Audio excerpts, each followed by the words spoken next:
dead even on the amount of maps that each have taken over the course of this season.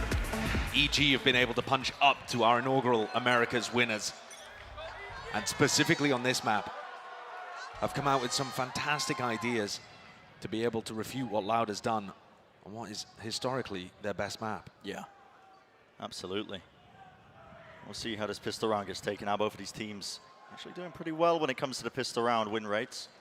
The deeper they've got into the playoffs itself, it's been a key win condition for either side. So all eyes going to be placed onto this one. A setup. Look at Lambot and Aspas. Yeah, it's traps and traps. I mean, the far back position, the Sadek, he's holding a flash most likely. Dart and Lambot. There's the flash, and there is the collection. It's beautiful, it's precise, and a surgical picking apart of EG. Good luck. Trying to pivot now and enter themselves into the B site. We'll be able to get that plant down. Ethan, not contested. Boostio's going to have to pull out some magic here. Up to the corner here. Look at the movement, the hops on him. No clean shot, no easy target. That is a very clean pistol round. Absolutely flawless from Loud in every possible sense of the term. The double catwalk setup is great if EG want to move in that direction anyway, but it also contributes an extra layer to that mid trap. Alarm bot contact or any kind of contact off the back of Aspas, triggering the flash.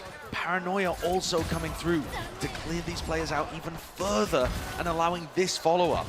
A beautifully designed pistol round. Immaculate stuff from Loud there, and showing you one of the biggest reasons why they were able to take down Fnatic. These pistol rounds into bonus rounds have been so strong for Loud. It's Loud that is fired up. They want to have that chance to defend their trophy, the champs title, the prior year. It's EG who stands in their way. Look at the damage. Shots fired off right through the wall. Ethan lucky to get away with his life here. Demon 1. Nasty surprise waiting for Aspas. And there's been a push out on the other side of things. Giacomo knows that the Paranoia was invested here. And then as he hears them fall off, he's now got pretty good information. Demon 1 in his classic role, fairly alone. No one's watching the smoke. I mean, Com is also very deep. There are threats all over the place What here. a lovely idea. They've just missed each other ever so slightly. Will Sadek survive? Yes, he will. Spikes dropped, but in the moment, EG still looking up surprises. Demon 1. Single shot is necessary, but he can't land it. So, Sadek making sure it doesn't get out of hand here. 3 players surviving, keeping the guns forwards. Less not carrying anything into the next one, just the Sheriff. Aspas going for the operator immediately here. Okay. It's so bold, but I love it. The bonus round op can do outrageous amounts of damage, especially on the defense side, and Aspas might find himself in spots where he's going to be able to save it anyway, even if disaster does strike. Be a fantastic beginning for Loud here on Ascent, the defense side. In recent times, in recent form, hasn't been looking too hot, but in that pistol round, now looking to set their sights on this bonus here. Lovely knife early on, sets Aspas up on that deep angle towards B, while mid just gets explored by EG. Drone forwards, needs to be broken here. Less is holding a one-and-done angle. And that's nice from Cowan-Zine. He intercepts it. Aspas about to take contact in B main. Can Boostio tell? Just throws the Nanoswarm. That gets rid of the defensive Nanoswarm, but there is still that Jet op in front of it, getting all of the information for Loud. Yeah, it's going to be calling. The entirety of EG just tucked essentially towards mid. Make a go of things here, bleeding out the utility, but Sadek only just the one flash available to him here. Potential weaknesses over towards A. EG running out of time though, 45 seconds left into this one, starting to now make their move. The feint, as if it's going to be a B split here. Does less call anyone over? Because at the moment, Loud are set up quite nicely to still stop the cat push, and we can see that the spike is headed there. Yeah, it is just 2 players left standing. It's going to be up to Sadek, really, to do the most from this spot. It's not going to be too much to contest this. No, it's a bit of a change in plans. It's 25 seconds. Yeah, there's 25 seconds left. They wouldn't decide to go over towards B. Nobody really bid onto that one. They didn't like what they saw, but still into B main as Aspas holding his ground here. Oh, what a shot to win out. And still with a fight here, but they do not suspect less. They do clean it though. Traded. Cowan-Zine from the back. Removed. 10 seconds left. Kill confirmed. 8 seconds left. Got to get that plant down. And right now, Com's going to secure that one. They've left Jorgamo inserted deep down mid, and Demon One takes contact, one shot, misses it. Oh, and what a read from Tui's, recognizing that there was a player there. He's being pushed as well. B main not in control here for EG. It's a 2 versus 2, but massive gun and health advantage to them. Recon just came back online for Com. Onto lane. Com's not watching this angle, but he does have somebody watching his back. Yep, Demon One, he's got that angle. So, not getting away with that, winning the bonus round out for Loud. Definitely doing some damage, significantly, to the economy, but EG going to be happy to get one on the board. And Demon One takes the off. So not only has Aspas been denied that one through his death, and in such stellar fashion, if Com's going to be hitting shots like that, we might see him in back-to-back matches have unreal performances. It's the Jet Sova mirror that I'm so excited to watch in this map in particular. And Demon One with his attack operator, as Aspas limited to only the Guardian now. Claims his prize. A little bit of utility, just intending to push him away. Demon One's still holding it. No one in his sight line, not anytime soon. Standing ahead. A flash and a recon play actually tags up Ethan. They weren't ready for it. A bit of counter spam. Zine, gotta be careful. Drop down to 52 health. This is triggering a repush out through B main. They know there's an alarm bot down in this kind of area. Remove it, push back forwards, and that takes space away from Boostio that he could use to call with. They clear out all that utility now. Starting to make the move over towards A main, but just a drone, no tag still. Demon One really relying on him to set this one up. He wants to take a fight to him! Sadak thought the nade would push them back. Not the case. Anchoring towards the back here was 2 years. Seeking to reposition now with the TPs as well. There is no go button being pressed by EG. They just waited out ever so slightly. Now waiting for a bit more of a response, or maybe just a util to come back online. Here's a smoke. Sent flying 2 years though, playing inside one of his own, and he's just spammed out of it. Com saw him move into that angle. High ground. Aspas blinded up. Cannot see a bloody thing. EG. Look at in control, gain the side, and no chance for Loud. Now backing away, saving the guns. This was an amazing round by EG. And it may get even better. Boostio's about to collect onto less. And Kao and Zine sat wondering on the other side of the map where it all went wrong. Demon One is not limited by an attack side op at all, because EG work their way around the map in such spots where he can be allowed to play slowly for picks. They're not just going to run fast execs with Demon One having that pure entry roll. And Kawazin picks one off towards the end here, but now he's given his position away, and Boostio cleans it all up. This is how EG took down Loud on Ascent during the playoffs of Americas, was through Demon One finding these aggressive attacking op moments. Oh, and these shots are sharp. I love the little break that Boostio inserted into that round as well. Yeah. Make some antsy, see if they use some util in kind. And also just waiting time for Jorgamo to get another smoke back so that you ensure there's no threat that can come from grass. It's all super disciplined from EG so far. It feels awkward to get a read on if you are Loud. Trying to judge where your opponents are. They had the chance for momentum in this map. Starting out the series incredibly strong with a pistol and a bonus win, and EG have refuted it almost instantly. Knife dodged. Deep presence on the extremities. It's used to combat the drone, so Com was taken out of that one. They don't get to clear Wine out. Might have to use a bit more util on top of it, just to get that peace of mind. For now, it's slow and steady. Spike's starting to make its way over here too. Maybe the goal might be an A split, but Sadak just firing off the warning shots. This guy in shotguns. It's a match made in heaven. I've seen him do some awful things with the judge. Now here's where the slower pace from EG may end up also having an issue. It's 40 seconds. They don't have very much information towards A or B main. Cowan's just recon darted over towards B, which might give Loud some false sense of security, but the time is so low here. There's 25 seconds and they don't even have B main. The clock is EG's biggest enemy at this point. Now the util's coming through. Kawazin, he's repositioned to the back of the side here to try and take care of this one. Hunter's Fury ripping through. There's a connection, there's a tag, and there's the damage all combined up. Lovely shots. Patience from Kawazin. It is traded out, and Aspas with the blade, so maybe can make something of this. Had to back away from it. EG Oh, they play the clock. The timings are so damn rough, and Tide's still Loud. Want to make a decent go at this one here. They're not really risking the weapons into it, but EG, they fight them back. Using their own flashes. It's Ethan setting them up as well, all the way through into the wall. Bullet to the cranium. Waiting it out though, 2 years. What more can you do? It's brought it to a 1v2, surely. There's not enough time, but potential's there. Knife, missed. Now you really have to get a move on. Starting to hear it tick. Dart is dodged. The positioning is being played immaculately by Com. He doesn't actually have util to push this one away. And 2 years seeking to just salvage a couple of weapons. Will be punished for it.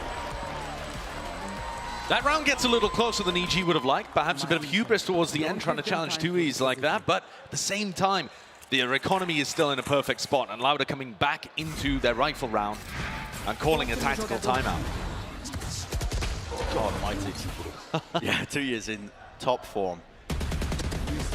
He was a player that went missing a little bit in their previous match, and yet still found those rounds and those certain moments to come alive and deliver them 2Ks, 3Ks to be able to win out rounds. But Loud have not found any success since the pistol. And on the pistol, it was a trap play that caught EG while they were searching for map control and trying to insert Demon 1 into a good spot. That's something that EG have talked about a lot when they approach Ascent recently, is Demon 1 communicating to Boostio where he wants to play for a pick on their attack side, and them creating space to put him in a good spot within the first, like, 30 seconds, and seeing if they can generate advantages based off that. So instead of Demon 1 being the guy that's always really mobile around the map, it's the rest of the team. Once they get that Jet in a position to fight. It'd be really quite hard as well to get a read on. Loud have been heavily prepping for each opponent as well. They've been putting a firm emphasis when it comes to the VOD times, making sure that they spot out the tendencies. They've been saying in interviews, you know, as part of what gave them the edge of Fnatic was just learning how they play certain maps, where they're standing, what their usual reactions are. But EG, the way they've been playing this attack side, I mean, with how mobile it's been, it's very difficult to get a read on them, to get a hold on them. Aspas is going for the glass cannon operator here, over towards Catwalk. Not quite hero, but yeah. No armor. Towards Cat. Nobody going to be opening themselves up into that sight line. But maybe they will just about now to jump spot. Good heads up from EG. Spotting out where the operator is. Now Aspas looking to reposition as well to make the most of it. There's a ridiculous 0 point that Ethan just threw. A lineup that goes all the way back into spawn, I assume to try and catch a Killjoy that would be playing in an anti-KO setup. Whoa. Because he's one away from the null command. EG are thinking about Loud countering their KO ult before it's even online. Here we go. Paranoia, but Boostio on the wiser, unaware, honestly. That sight was completely open towards tree. This is smoked a weird off. one from EG. Yeah. Overcooking things, I think, towards the A side of the map rather than just keeping it simple. Getting in their own heads about what Loud would have called coming out of the tag timeout. They are now making their way towards B. Only 2 players again. They have to push it back, but it is less in Kawazine. They've been more than consistent over the course of champs, especially with the Odin. It's had to be a rain of bullets. The dart is good. Smoke cropped up into his face. Kawazine got to pick and choose the timing to spray. 30 seconds just left. at the right time here. Dash forwards, less. When does he seek to try and peek? Now is the time! 3 fall! Down B.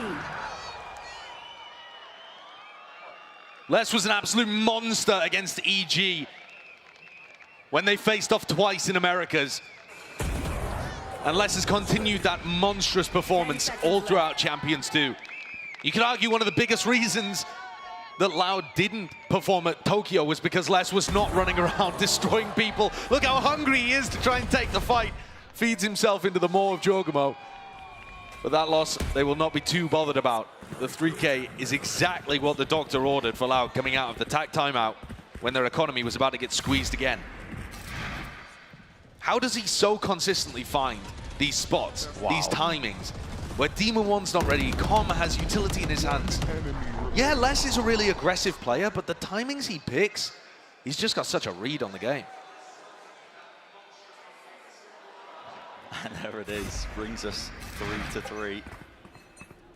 Plenty of ults online for either side. That is the counterplay, honestly, where Kawazine is placed and stood. Potential there for that to go really wrong. No command. Sent flying here. Oh, no chance. Not getting past the choke point. Demon 1 does not step foot into the site. No dart breakers again from EG. The counter spam though, I mean, Kawazine getting a little bit too risky with it. But a lot of damage has been done to these EG players. Look at how low they are. Ethan, Boostio. Single shot will really bring them down. And you take that every day of the week if you're allowed. You stop them from getting into sight with an ult command. That doesn't happen every day. Not committing the ultimate there, just to clear the bottom section of mid. This Judge looks primed to tear through Ethan, Boostio, and potentially Com, all of these players that have taken chip damage. It's a nice idea, but no damage done to Sadak, who holds strong. Either that, I mean, the shock down maybe just to clear Are the they setup. going to use lockdown as well here? This is such a massive investment of ultimates. Knife gets the tags. Suppression across the board. Does he have the lineup right? Sadak needs to be pinpoint, really. A bit of extra damage will also maybe get it done, but no, doesn't break it. A few seconds remaining. Really softening up players on either side here. Will the site be gained? Will they get access to it? With 20 seconds left, got to make their moves into the site with the spike. He's got it in his hands. Plan. Finally going down here. Needs to be holding this one. EG have been offered an opportunity by that missed KO nade, and now seek to take full advantage of that fact. Jorgamo's in quite an interesting spot here over towards B main. He can still get into a bit of an aggressive angle despite this lockdown. It won't clear the back of the side as well. Players from EG can still sit there all the way towards the back. It only clears a decent section. If you look at the timing from Jorgamo, could be absolutely everything. Flash play. Oh my God, Sadak! Almost grabbing the two here, and it is about that timing as Spurs. Pure reactions into the back though. Spam through the wall will not be enough for the box as well. Tracking them all the way through Com. Right click into the classic to win the clutch.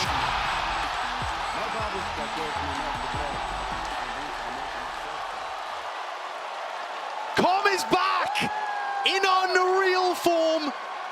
Just repeating what he did yesterday. Except this time the rest of his team also stepping up. Not just Com up at the top of the scoreboard, having to carry them through these moments. Put this guy on ascent with Odin in hand, and he's going to be delivering huge moments. Let's go, Corbin. The form that he has been in. Nice, let's go. He looks so good. Here's another clash early on in A main though. Flash over the top. There, checked it immediately. It's the 1-for-1. Back this one away, but EG, they have gained and granted themselves control towards this one. That's a Hunter's Fury. This is pure reactions off of this one. Attack onto Com. Will there be the kill? Collected, not quite. Very close. Com managing to dodge, gets his own online. Com is unreal with his Sova ultimates. He has the most in the tournament so far by a long shot. And just to compare between him and Kawazine, he has about 7 times more Sova ult kills per round than Kawazine does. 7 times. Yeah. So, Com's very good with this ultimate if you give him an opportunity. And Lauda grouped up over towards Catwalk. If Demon 1 smells anything this over ult here, is going to set up the push. unless Sadak's quicker with the Bucky. Here comes the Hun 2. All this Util coming their way now with the Paranoia, and the dart doesn't get cleared. And here it is, yeah, the Hunter's Fury. So damn difficult to really pass through, and you cannot stand your ground against it. It's going to pave the way. Access towards tree control, but maybe the side as well. Still, there are loud players ready to receive. Push them back less, really onto the flank there. Just cannot quite rattle the shots off. Calming down the aim there with the Sheriff. Spike down now. Pushing towards the round. Bullets flying through. Aspas tucked into the corner using the smokes against them. This is into hell. And are they going to be aware of this? Even if they weren't, how do Aspas and Kawazine recover a situation like this? The first one, great. Maybe but like there's that. still 2 players in A main. Here's the dash, upgrade, received. Got to cover the fire all the way through here, back towards Jenny, and yeah, Demon 1, what is that? Safety in numbers, sure, but didn't even know where his targets were that he was shooting at. I mean, Aspas was hiding inside the Cloudburst. Nasty stuff from Demon 1. And it's so great that we get to see EG playing against Loud when both of these Jet players are in excellent form. Aspas was dunking on Fnatic in that match that we saw just earlier, and Demon 1's been the highest performing player at Champions, still leading the way in terms of kill per round. Demon 1 wasn't even activated to his top level at Tokyo. When EG went on a run and made it to the grand finals, they didn't have Demon 1 performing on, going on all cylinders. This time though, he's ready and awoken. Oh, The timing just It's missed. missed. Aspas going to be kicking himself with that one. Com gets away with it. Instantly repositions the top side of mid now, smoke in their face though, on top of it.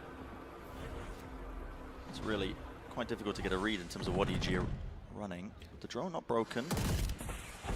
I like this turret though as well from Les. Look how deep it is and how much info it gets over towards A main. And it's going to allow both initiators to play over towards B, which is a bit of an unusual setup. Flashes just for information. As soon as the bullets are fired, they know, okay, multiple targets now from EG sitting into B main. Sadak missing a jump here. He's not going to be in position to use util. That's good information as well. They now know that Demon 1 is here. No command.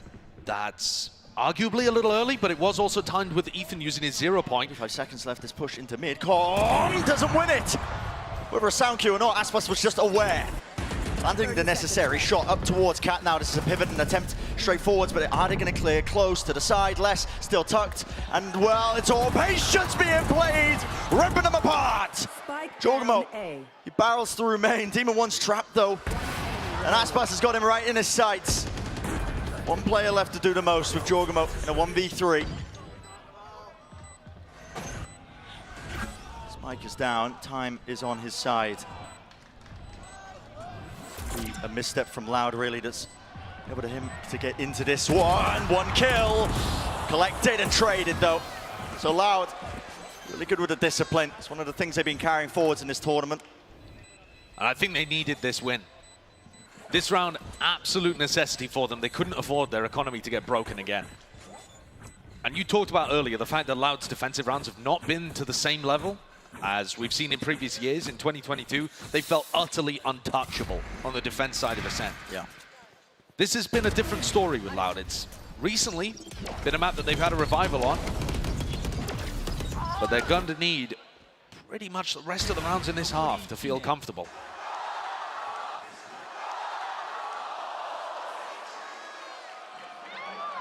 Still money available on either side. And Demon 1 committing heavily to this attack-sided operator. Yeah. Some days, he said, he's not feeling the op, but today, part of the game plan, or whether he feels like he has a hot hand, he's been playing with it a lot. Might be one of those days. Now the drone's not broken again. Close out a defense spot. This lineup as well is going to be landing onto the alarm bot. Into mid, the usual placement for it. Doesn't get broken though. Yeah. Yeah, it's a little deeper than you might expect where Les has put his alarm bot. And Les has been pretty creative with his Killjoy utility. Prior round, he was set up over towards A, got them very good information, allowed him to tuck in a one and done at switch and win the round. EG now grouping up over towards A. And they've actually swapped off the operator. So look, Comms picked that one up. Demon 1 with rifle in hand, looking to entry. Now, this looks like they're waiting for the second cycle of the 0 point to avoid that, but it gets used over towards B. So now with no utility there to identify that EG is set up for an A stack. Have to expect this. I mean, Aspas is You're the gonna one. go for it. Yeah, he's got to lock this down, but here we go. Flash over the top. That's a great connection. Tucked to the corner, but already you can see Demon 1, he's into the side. Dash to try and escape the updraft. The movement is very, very clean. That's Sadak. It's a peak of the timing. The dart not being broken in time. It really does light up the targets. Enough for Demon 1 to be taken care of. Drone double tagged up. Nothing for the players to do through that choke point. They have been bogged down with 15 seconds remaining. It's going to have to be brute force. It's the attempt from EG if they want to have a go at this one. All the way through, it's being covered. Boostio, but again, with the trade. Kill confirmed, still into the site plant. Being stuck down now. Ethan is on an island. He needs Com's help, but Com's just holding down this one avenue, and he's only got the operator. Inevitable for Loud to win that one. Too sharp as well from Les and Aspas. There were a couple of moments towards the end there where EG's players are in positions to maybe get a 2K. Specifically Boostio, played in by Ethan's jiggling over towards A main, and yet couldn't make it happen. The trade, excellent from Les. And then winning the 1v1 against Ethan too. When Les is hitting like this, when he's up at the top of the scoreboard, he just turns even situations so heavily in favor of Loud and can rescue them from spots that otherwise would fall by the wayside. Yeah. Loud have recovered this. It's up to 5 apiece, and EG themselves forced to take a tactical timeout. Just for So these last two, trying to make their mark. Feels like less as well, not really being forced to use this lockdown. He's had it lead for most of the half in terms of the ults. Online. Money is short for EG as well. This timeout's going to be used to maybe cook up something a little bit cheeky. They have a Blade Storm talking about if they do want to fully invest, I imagine, into the round. Just around that one ultimate that Demon 1 has. But other than that, it will probably be for the 12th round, the final round of the first half. And it's great to see this series, which is going to be a marathon, start out with a really tight, tense first map. Yeah. Because in the history of these two squads, they've thrown haymakers at each other. We've seen 13 threes multiple times. We've seen a 13-0 between these two teams as well. They like their reads, they do a lot of prep on their opponent, and that can lead to situations where you just have a gut feeling or some kind of anti-strat that works perfectly, and you get blowout maps. Those may come later on in this series, but for now, things very back and forth. Loud starting to recover, though even if they take the lead, this will be a good half for EG. 5 on the attack side of Ascent, more than enough. Sounds up quite well, then that pick. That's pass once more. Watching down mid.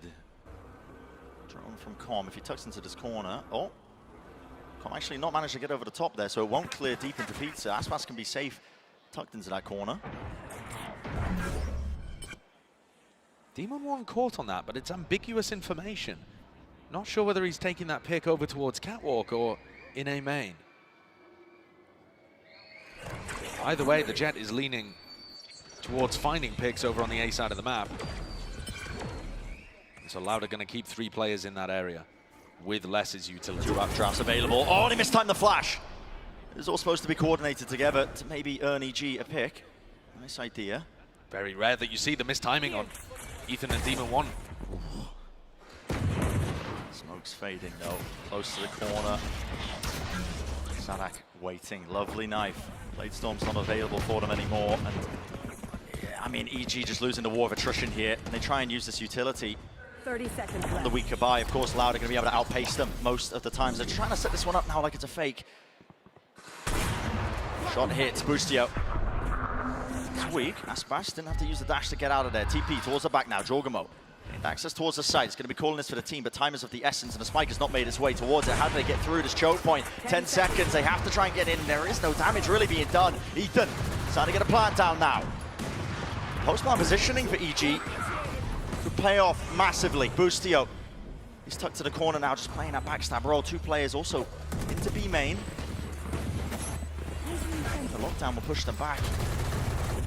No detainments though. Boostio can't land the shots now. He's been spotted out. There has to be a clearance from Loud into B main. Demon 1 holding the close corner, but as the smoke fades, the damage is done. Aspas narrowly escaping. Knives just hitting the shins. He's still alive in the action here, but there's a player disadvantage, and it is massive right now. Loud being picked apart, pulled to pieces from every single avenue, and time ticking away from them. This is a round win for EG. They have done the most.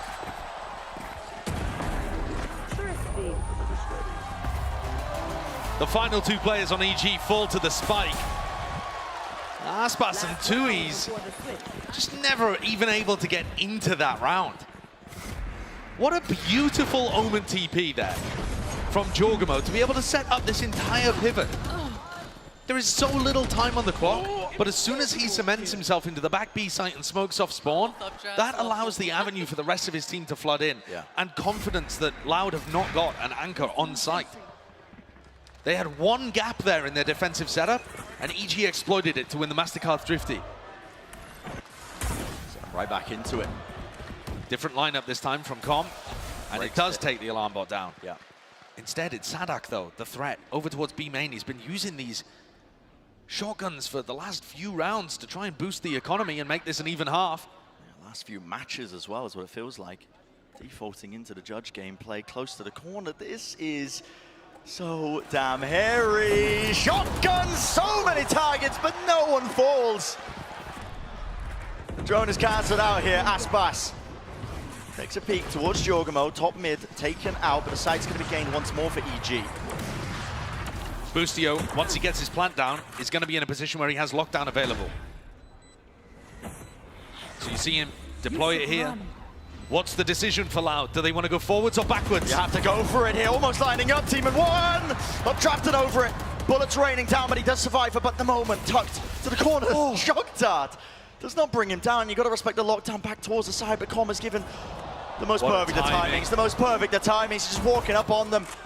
And Loud are feeling all the emphasis, the pressure now from the time just running down. Short, over and around. No more kills, they are not turning around to face him. EG, these last few rounds putting on a masterclass. Switching sides. What show? Well, eye is going to be focused onto this one here. Now, EG, when they're on their defensive side of Ascent, playing against Paper X, it's Paper X who, really exploited, I think, the tree hold, the cat hold as well. They were rapid on the approach, squeezing those players over towards A. They saw that as a potential weakness. We'll see if EG have corrected it. It looks likely. 2 players deep into mid. Yeah, this looks aggressive, actually, from EG. Like, Ethan and Demon 1 want to fight this. Oh my God, what a shot to open. Okay. What a way to announce yourself in the second half. Instant jet differential. Yeah, you're going to be feeling that one for days. He is ringing.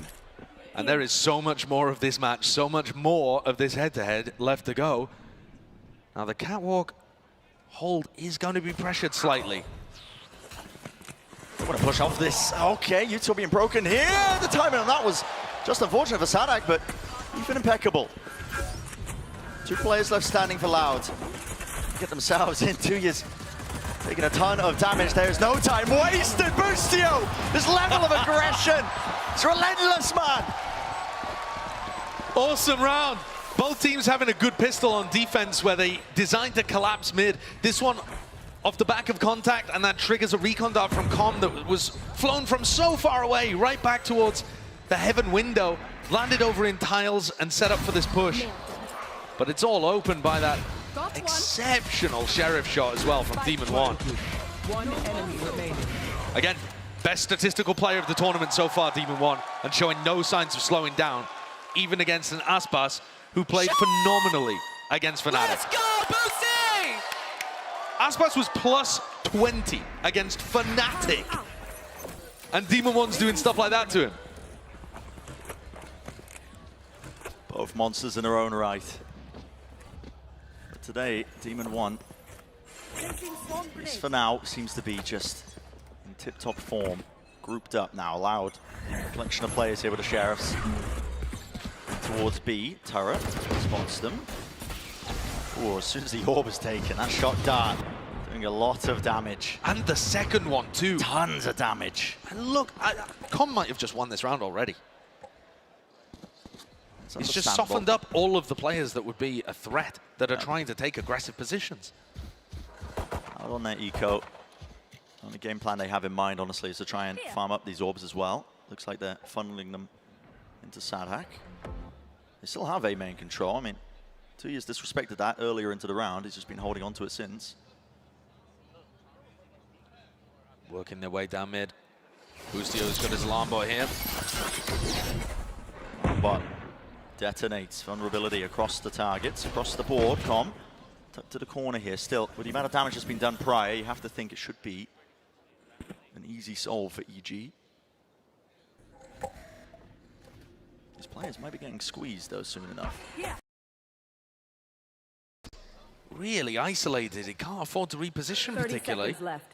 If this gets cleared, might be a dangerous moment. Backs towards it. So many chances. Kawazine, the tag as well with the dart. A lot of damage done towards the back of the site. Needs to be a bit of a bailout now. Some help and assistance. Com, lovely flash. Gotta appreciate that one, Ethan. The supplementary utility from this guy Spike down. is just in another class of its own. And the best supported player in the world shows you why he deserves that title once again. And excellent stuff from the bottom of the scoreboard. From downtown, throwing the flashes. That was a pretty aggressive position for Boostio, and it looked dangerous there for a moment too. You know, Com got lit up by a dart. He could have easily been taken down, and suddenly there's no one actually for Ethan to throw that supportive utility even for. It's also taken a lot of the sting out of this bonus. But with Demon 1 and a Sheriff in hand, we've already seen what he's capable of. Both of these squads have very different ideas about how to approach their attack side. Loud love to be going for these 4-1 approaches where Les is the only player towards the B side of the map.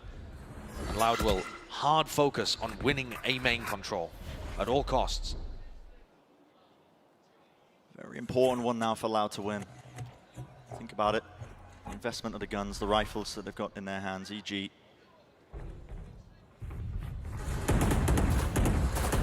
Pure bonus round for them. Looks like they're setting up as well just to stack over towards A, giving up a lot of space inherently, not holding it close towards tree.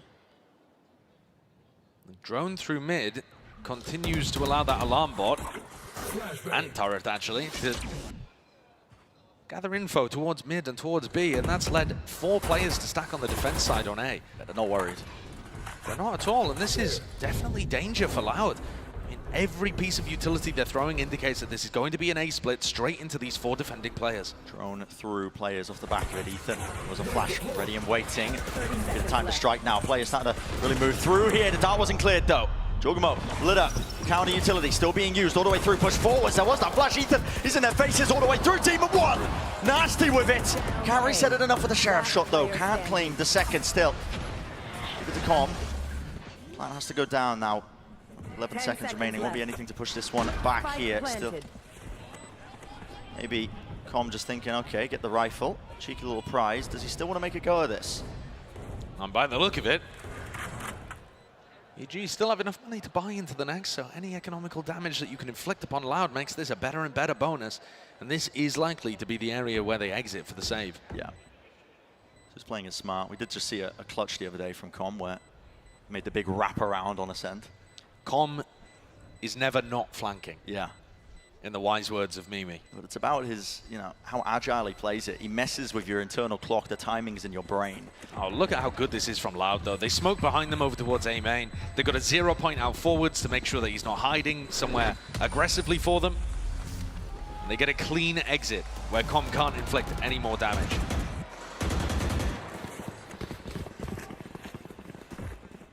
This is going to take us into our first rifle round. Aspas and Kawanzin, I would imagine, looking to buy up around the guns that were saved there. It's this recon dart, honestly, that ends up taking all of the danger out of things. Ethan was ready to flash these players in, and yet they got caught. That's a good utility appreciator. You gotta respect it. Me when I see people not dry peeking everywhere around the map. Exactly. Cautious tale for both of these teams. Love to play it slow. Sadak, though, benefiting from the fact that he was loaded with ult orbs early on in this half, now has his null command online really quite early. This is a big round. And he's instantly taken A main control. Loud have these explosive fights sometimes around the extremities. This could be a re-clear, though, from EG. Yeah, the flash in. Yep. Flash in. Jogamo. Connection, no kills. What I like about this too is it makes it much less likely from Loud's position that they recognize Demon One is also here with the operator. You know, why would you be going for a flash re-clear of A main if the op is right behind it? Yeah, that is where Demon One's posted. And I love the position that Demon One has taken right now, anticipating them backing up and going into an A split, which Sadak loves to call, but this time the IGL moving away from Loud moving into B. It's EG though, playing fully aware of the no command. Wait, I mean, look at this. Boostio's positioning. Deep tuck back. He's not going to be cleared out. He's not going to be suppressed. So all that util is going to be left to help Com. Dart's dealt with as well. Given the perfect timing as well as they start to come through. And there's the Nana Swarms. He can dead them again because there's no suppression. Paranoia into the back. We see the same supportive utility to help him out. There were flashes sent flying, but Com wasn't aware of it. The stairs position taken. Again, barely just getting in there with enough time to really do it. Still EG. Are they going to attempt to flood in? No, it's just a stray shot of Team of 1. Don't know how that one hits. Ridiculous. It's a nice spot for Aspas to play high-lows with the rest of the team, but there's nobody from Loud in B main. Yep. They're all grouped up on site. And that is critical. All collected here for EG to really make the most of this one. Into the retake, this high ground position, all he needs. Paranoia. Is a pixel, an angle, Paranoia, massive connection. Multiple players now fully blinded up. Close to the corner, they're all being dealt with at the back of the site. Kawazin, 1v2, 1v1 tonight! Ethan, the safe pair of hands, takes things home for EG with an excellent, diligent retake.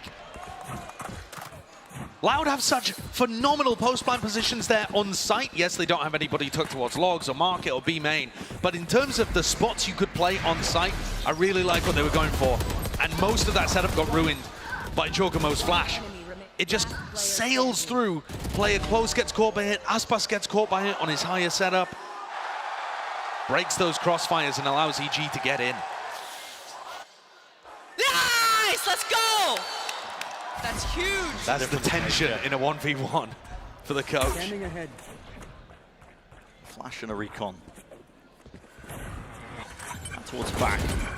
Ethan is disrespecting all of this. I mean, there's no connection there with the dart, so he just removes the turret out nice and early. Sets up Demon 1 again with the operator. Meanwhile, Loud, they're exploring into middle.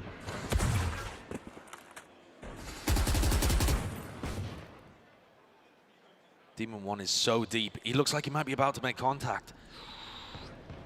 One less. Spotted him first. Damage done, no kill.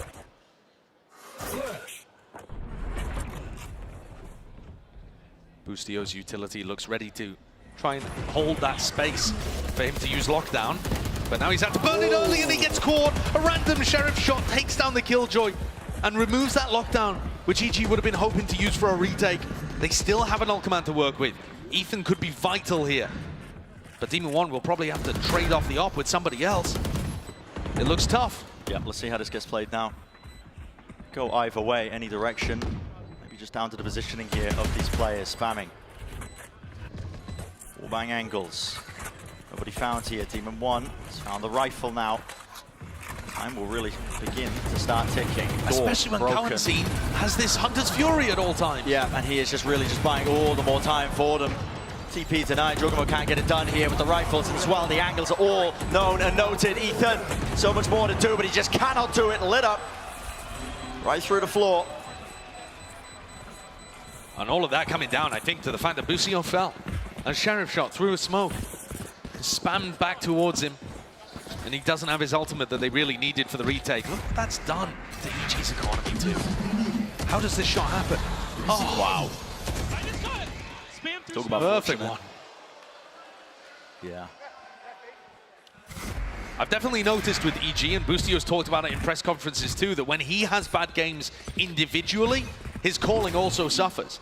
Now, he hasn't had a bad game in this match so far, but we saw him in the game against PaperX calling himself a disappointment and a fraud for going -24 in the series. You need to make sure that he's having good moments, not getting caught out, to keep the calling high. The mental in check. Okay, EG. Very disrespectful.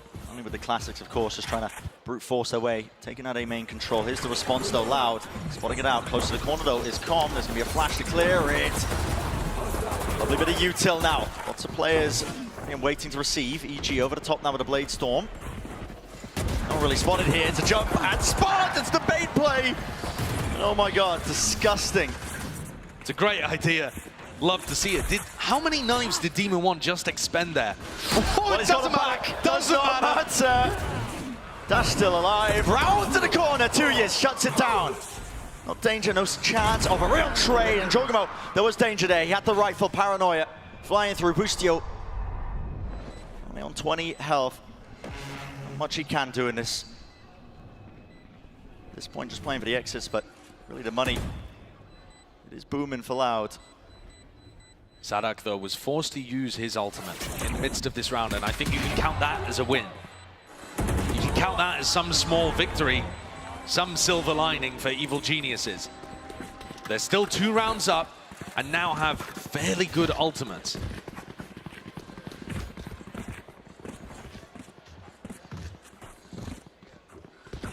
Specifically good retake ultimates, too. Against what Loud are going to be throwing at you. Boostio is going back to this Killjoy setup that's focused very heavily on putting double nano swarms and alarm bot, defending that tree space so that he can use lockdown in the retake over towards A.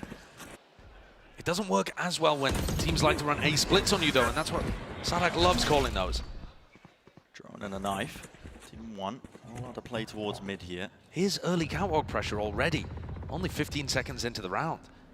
Boostio would like to hold on to this setup. Triggering the turret just to see if there was a util trap play off of it. Alarm bot on top of it. So that's all the Killjoy utility removed. Very early on, within the first 30 seconds. And that's going to be very helpful for Sadak, as well as he builds an identity and a map in his head of what the defensive setup is like. Just from breaking it, look at the EG players' positions now. All collected up towards A, anticipating that that's where the hit might come through. And the reason for that as well is just Demon 1 this entire time. He's been holding down this B angle, but it's not to be received with a flash in his face. Will the peak timing be good enough? He's not going to be able to get out of there in time, as well as Paranoia comes out of nowhere near-sided, dashing even deeper into B main, using the smokes, trying to use them to his advantage! And here's the help, surely. 30 seconds left. Even to the side. Starting to make their way now. Into the side there, nade at their feet, just trying to avoid it, dodge past it. To the back of it, though, they are walking into a blender. The kills need to be claimed right now for Loud all the way through here. And well, it's less. He's the one who's got them all in the blender, but still it's Jorgamo at the back of the site, anchoring at that position. 10 seconds left. None the wiser, with no time left. Not a chance in hell. Jorgamo will not let this one slip. Beautifully played.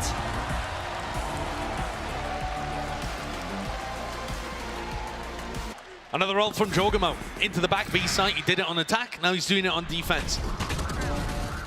When you look at the way that EG's defense is set up in this round, it feels from the minimap like it's only Demon 1 towards B, but there is always that constant ability for Jorgamo to get into back site and reinforce this whole position. And as soon as there's somebody anchoring in that spot, it makes the supportive utility from Com and Ethan so much stronger too. Very nice setup from EG. You can tell that both of these teams are expertly prepped. Yeah. The time I've taken here for Loud. Got to give again immense credit. Demon 1 in top form. Think about that prior round, doesn't get the pick in B main. Yeah, he got traded out, but just enough delay, enough time being bought. EG could really cement up and bring the reinforcements in. I want to think about the mentality of both of these teams coming into this match as well, Brent. I feel like every squad heading into Champions was wondering how Fnatic could lose twice. Anxious that it would come down to them to have to slay the beast. And EG themselves proved unequal to that task of taking down Fnatic at Tokyo. And Loud coming to this match as the Dragon Slayers, returning to face EG. Battle worn, but also with a trophy that should strike fear into the hearts of every squad that goes up against them. Oh, yeah. We are the team that took down the favorites, and yet EG, right from the start, have shown the confidence to bring it to Loud and never play scared at any point. Form has been such a factor. A lot of matches that we've been seeing. Oh my goodness! There's a punish. Kalazine attempting the drone down into mid just from the tower's position, but it was a flash dart and it sets it up with the Odin spam. These ideas are so good from EG. Stolen, refined, perfect. Demon 1 in an off angle, but dealt with by Sadak. It was an unorthodox one. Flash plays all about. Leslie couldn't see anything. Hunter's Fury, this is Com. Wants to salvage the situation, at least help them out, but slightly off kilter. Okay, 2 players left standing. Boosty actually going to be committing the ult now. Trying to clear out this smoke, fades away towards the side. Is he going to expect Aspas? Door needs to be broken, reload inside. Everybody's got the knives out, the util. It's an absolute disaster. Boostio looking to put pressure on and had his own lockdown broken in the meantime. He's left on a 1v3. And despite the incredible start from EG, it went downhill so fast. He's got the right read. Yeah, 2 years ice cold, doesn't shift his position. Does he really make a play for this? That's a heavy face, and look at Loud, they are immediately on it. They can smell blood underwater. Chasing him down. They make the decision easy for Boostio. Run away, keep the gun. The ideas from EG in this round are excellent. I mean, right from the opening pick, but even then, when there was more tree pressure coming through, we had a Paranoia comboed with the Hunter's Fury to be able to clean up the aggression coming through from Loud in multiple waves. And yet Loud was still able to hold their ground and frag through it.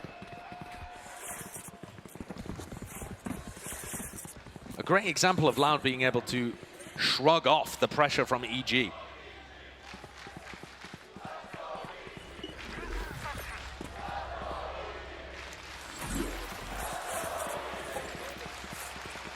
Crowd feeling favored for the plucky upstart that is EG.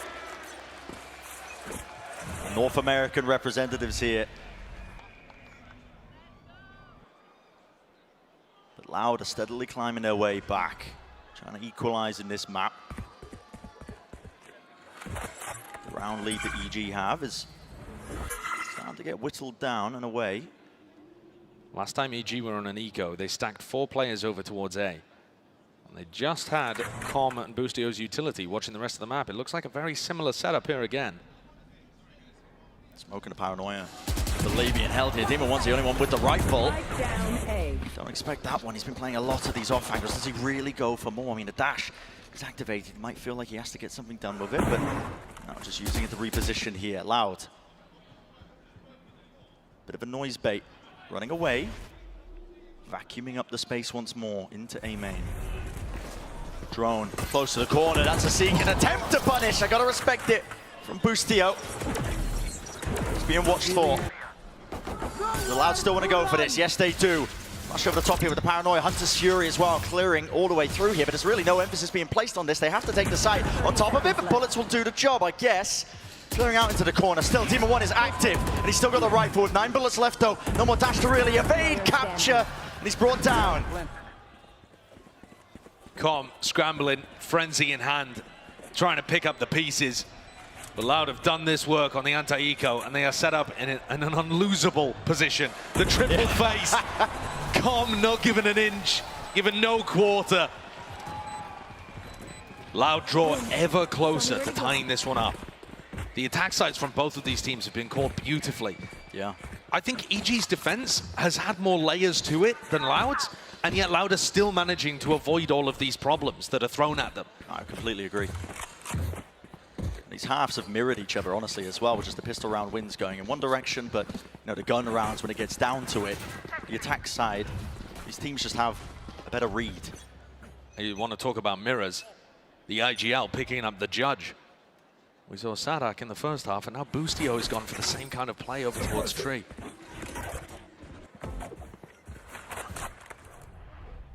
This does seem like the kind of area where Boostio is likely to get action. Flash is going to connect, though. Here's it coming. Dodges it. Jump spot! That is nasty! And even nastier from Sadak, actually, under the pressure of that one. Making the trade happen. Who does the trade favor, though, at the end of the day? Sure, you get rid of the attack side jet, but also all of that killjoy utility is down on A. And they push Sadak into this deep position, tucked towards Tree.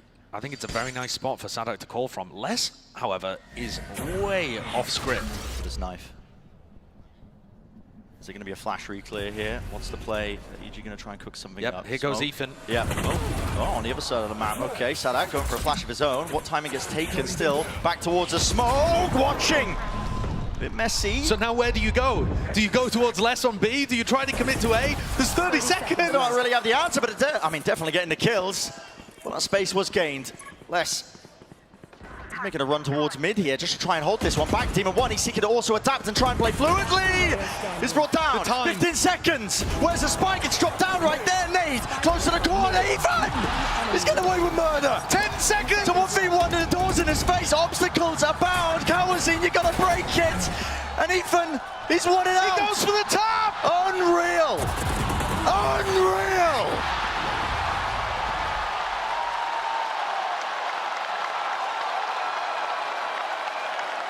That is a round that should never have slipped away from Loud. They had too many options, paralyzed by choice. Sadak was clearly calling for some kind of A split, but wanted to leave Les over on B to see if he could work the magic. And they decided, because time was so low, to rotate through mid, the only area where Demon1 and Ethan could have had any impact on the rotate. But they didn't feel confident enough going full through spawn. I mean, thankfully, Sadak doesn't seem too bothered by it. all smiles on his face.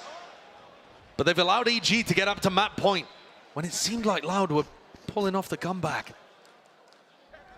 A match like this, the best of 5, it's going to be a marathon, but small moments certainly add up. Here comes Sadak popping his ultimate, looking to try and right the wrongs heading into round 23. Can make all the difference here. Let it fly now, let it loose with the util sailing forwards, but the guns, it's all about how they reign supreme. Aspas wants to lead the charge here, trying to resurrect it. Oh, Aspas, he's essentially on an island. He doesn't have help from his team, yet he's still holding the back knives. Out, in charge now, Demon 1. Seek to even it up ever so slightly. EG might be on the cusp of winning the map, but Louder just back into this with a vengeance here. Tucked up onto the box, Aspas, he's low, he's trying to take the fight right to them. Brings him down though, Dart is there, and there is the wallbang damage, all being done. Com. Still with control over towards door. It's a 2v3 though. You have to try and get these Loud players out of the positions they are tucked into these post plant. So hard to remove smoke. So awkward, so difficult. Demon 1 would have to have hit a worldie, but no. It's all less containing. And Loud certainly responded. After letting one round slip away, they came in with fire. The entries looking vicious from Aspas. Yeah, I mean, and he's alone now when he's taking these fights. But he's so confident in his own skill, his own talent to be able to pull him through. And Les also with 3 following up on that space that Aspas had created for him. Les has 25 kills right now across 23 rounds.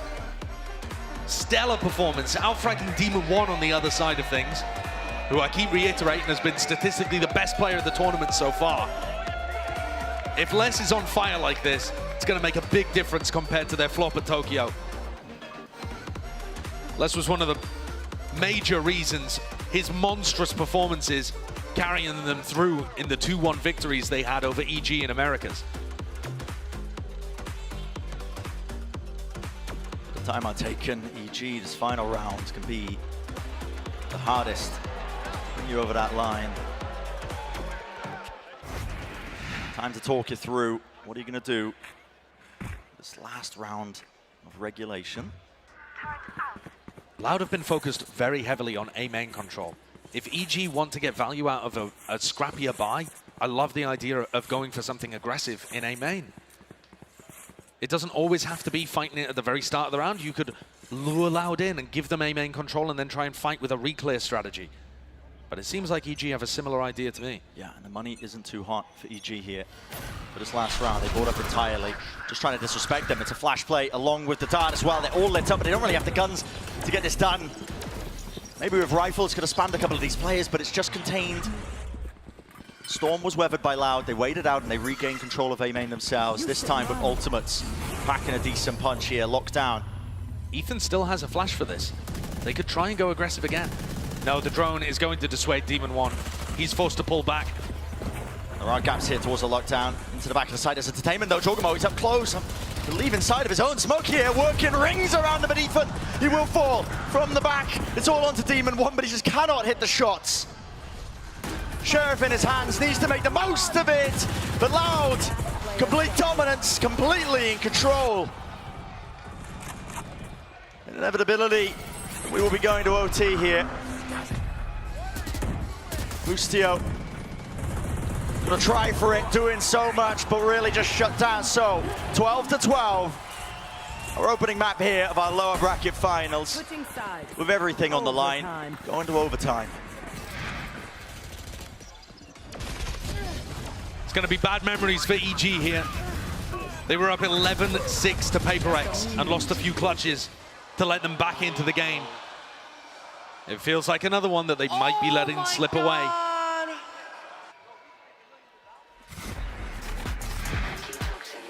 11-8 the scoreline at 1 point, with EG in the lead. Just managed to make it 12-12, stopping the inevitable Loud onslaught on the attack side. Both of these teams with impeccable calling. But now the sides flip. EG once again on the side where they've looked the best. Loud's setup is quite different. And the Nanoswarm is so far back, ready to catch. I mean, by the look of it, Demon 1 as he would dash towards stairs.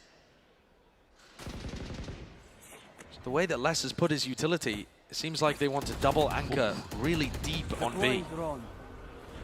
Skipping a hop for Com, gets himself into that position here. Fight. Ooh, it's the bullets exchange. Kawazim. He's hoping to follow up on it. No one falls though. Alarm bot broken, less as Here. after he takes a little bit of a prod towards B main, is now in a very, very passive position over towards B. They don't have a turret, they don't have alarm bot, they have no information. And that's going to make every other part of the map a lot weaker. Nice paranoia, but sidestepping avoided. Aspas! Too much room to overcome. Those two players just sitting there, 2 years now. He's tucked into hell. Could he beat a backstab? Could he beat a knife that really hurts them? But no. With him shut down and removed, it is pure desperation. You can see it on Loud's face, the way they're playing this one. Not together, not ever so slightly. EG once more. They find themselves here on the cusp of taking our first map. Switching sides. These attacking rounds continue to be excellent for EG, but they need to be able to put something up on the other side as well. Great isolation onto Aspas. And they just get their players in great positions, completely holding and dominating these. Look at him! The sightlines over towards hell and heaven. But Loud now with an opportunity to respond, and their attack sides have also been great. They put a heavy emphasis towards A main control, but this time the Brazilians grouping up in tiles. Oh, wow, what counter spam onto Com. I was wondering when we might see it. The punish in sight, both of these teams opting into the Odin plays. Just like that though, with less falling, it's suddenly a 4v4. I mean, that one, such a shot from Yeah, Ethan. I mean, where the hell was that? How has he found that? Cat all the way down to tiles. Just the tiniest of angles. Flashpoint, taking space. But now contacting. No more util being used off of this one. Dart doesn't spot it. Ethan is in real danger. That's amazing. They know that Ethan's been holding flashes from that position. Massively so. Jorgamoto, top close to Dice here. It's really going to start to be swarmed and overwhelmed. How does he get two? Demon one, heaven position, ADS. This could be it. It's a 1v2, Saturday IGL. He's got to pull off a masterclass round. The tap of the spike doesn't force any EG players out to the open. A second stick of it over the top, updraft. Demon one cannot spot him. Knows who one of them is though. Flash buys him some time, buys him some space. White swing, white face, can isolate it. That is it. EG taking map number one. Talking about holding more towards the sites, holding on to utility. We'll see if they want to contest these areas of the map whatsoever. Yeah, rinse and repeat from the last time they played Lotus. Low down flash. Gets them early control towards C. But not much of a response from Loud. No, ready Quite- to just absorb it, really. Yeah, quite happy for EG to just take that control. We say that less. Definitely getting cheeky with it here. The backside control is going to be gained. Granted now to EG. You've got to deal with a lot of this utility. Follow the bullet traces and you will be rewarded. Prowlers round the side. Sadak, oh my God, he's missing with it. But okay, team got his back and now they seek to try and pivot into B. Pulled the player rotations away. Should be a free side for them, and it is. Ethan getting the plant online, but they have a massive player disadvantage. Maybe that's good enough though. Something to even it out. Maybe a fake flash as well. Ethan was hunting for it. Ethan's just utility dumping these three players that are trying to retake through the BC connector. Meanwhile, EG have managed to maintain control over Heaven. Yeah, no clean shots, no clean fights. Orbs in their face, the decay damage kicking in. And here Brings comes Les. It's a 2v3. They've heard him. They finally have taken control of Heaven. Les has cleared this one out, but again, time working against him. You can start to hear it tick. It's a wide face. No way! Demon one! Eviscerates them! One of the most impressive things about watching Demon 1 is that he's able to perform no matter what agent he's playing. The pure gun skill is on display all the time. When you put a weapon in his hand like this Ghost, it just suits his tapping aim style so well.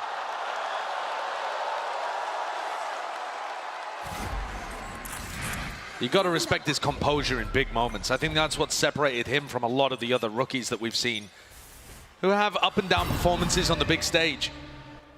For Demon 1 at this event in particular, the composure is just always there in those big moments. Yeah, he's been rising to the occasion. You never see him just panicked, crouch spraying in a corner. Nope. He's always taking his time with every shot, making sure his mechanics matter. Here. It's a level of confidence that really only belongs to the youth before they get humbled. He hasn't had that just yet. In his mind, he firmly does believe that he's the best player in the world, and they seek to prove it in this match here, already leading one map. Back-to-back grand finals for this team would be outstanding. Trying to funnel the ult orbs right now into Jorgamo, who's running around with an Ares in hand. Here it is, a big stack of the Loud players here. It's read by EG. They're still committing into this one, but picking them apart again, just walking right into the smoke. Where do you get that level of confidence from? Jorgamo, no concerns, not worried. 145 with the follow-up. Less taking out Demon 1, but now I know exactly where he is with the spike planted down.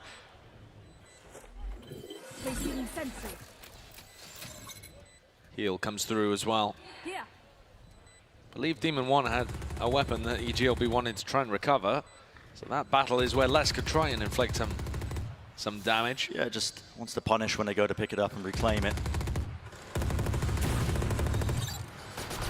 Yeah, well, Boostio, usually pretty sharp at a share of fame. Putting on a bit of a performance for us. So 2 rounds leading for EG. Good beginning. Will be even better if they get the bonus online for them.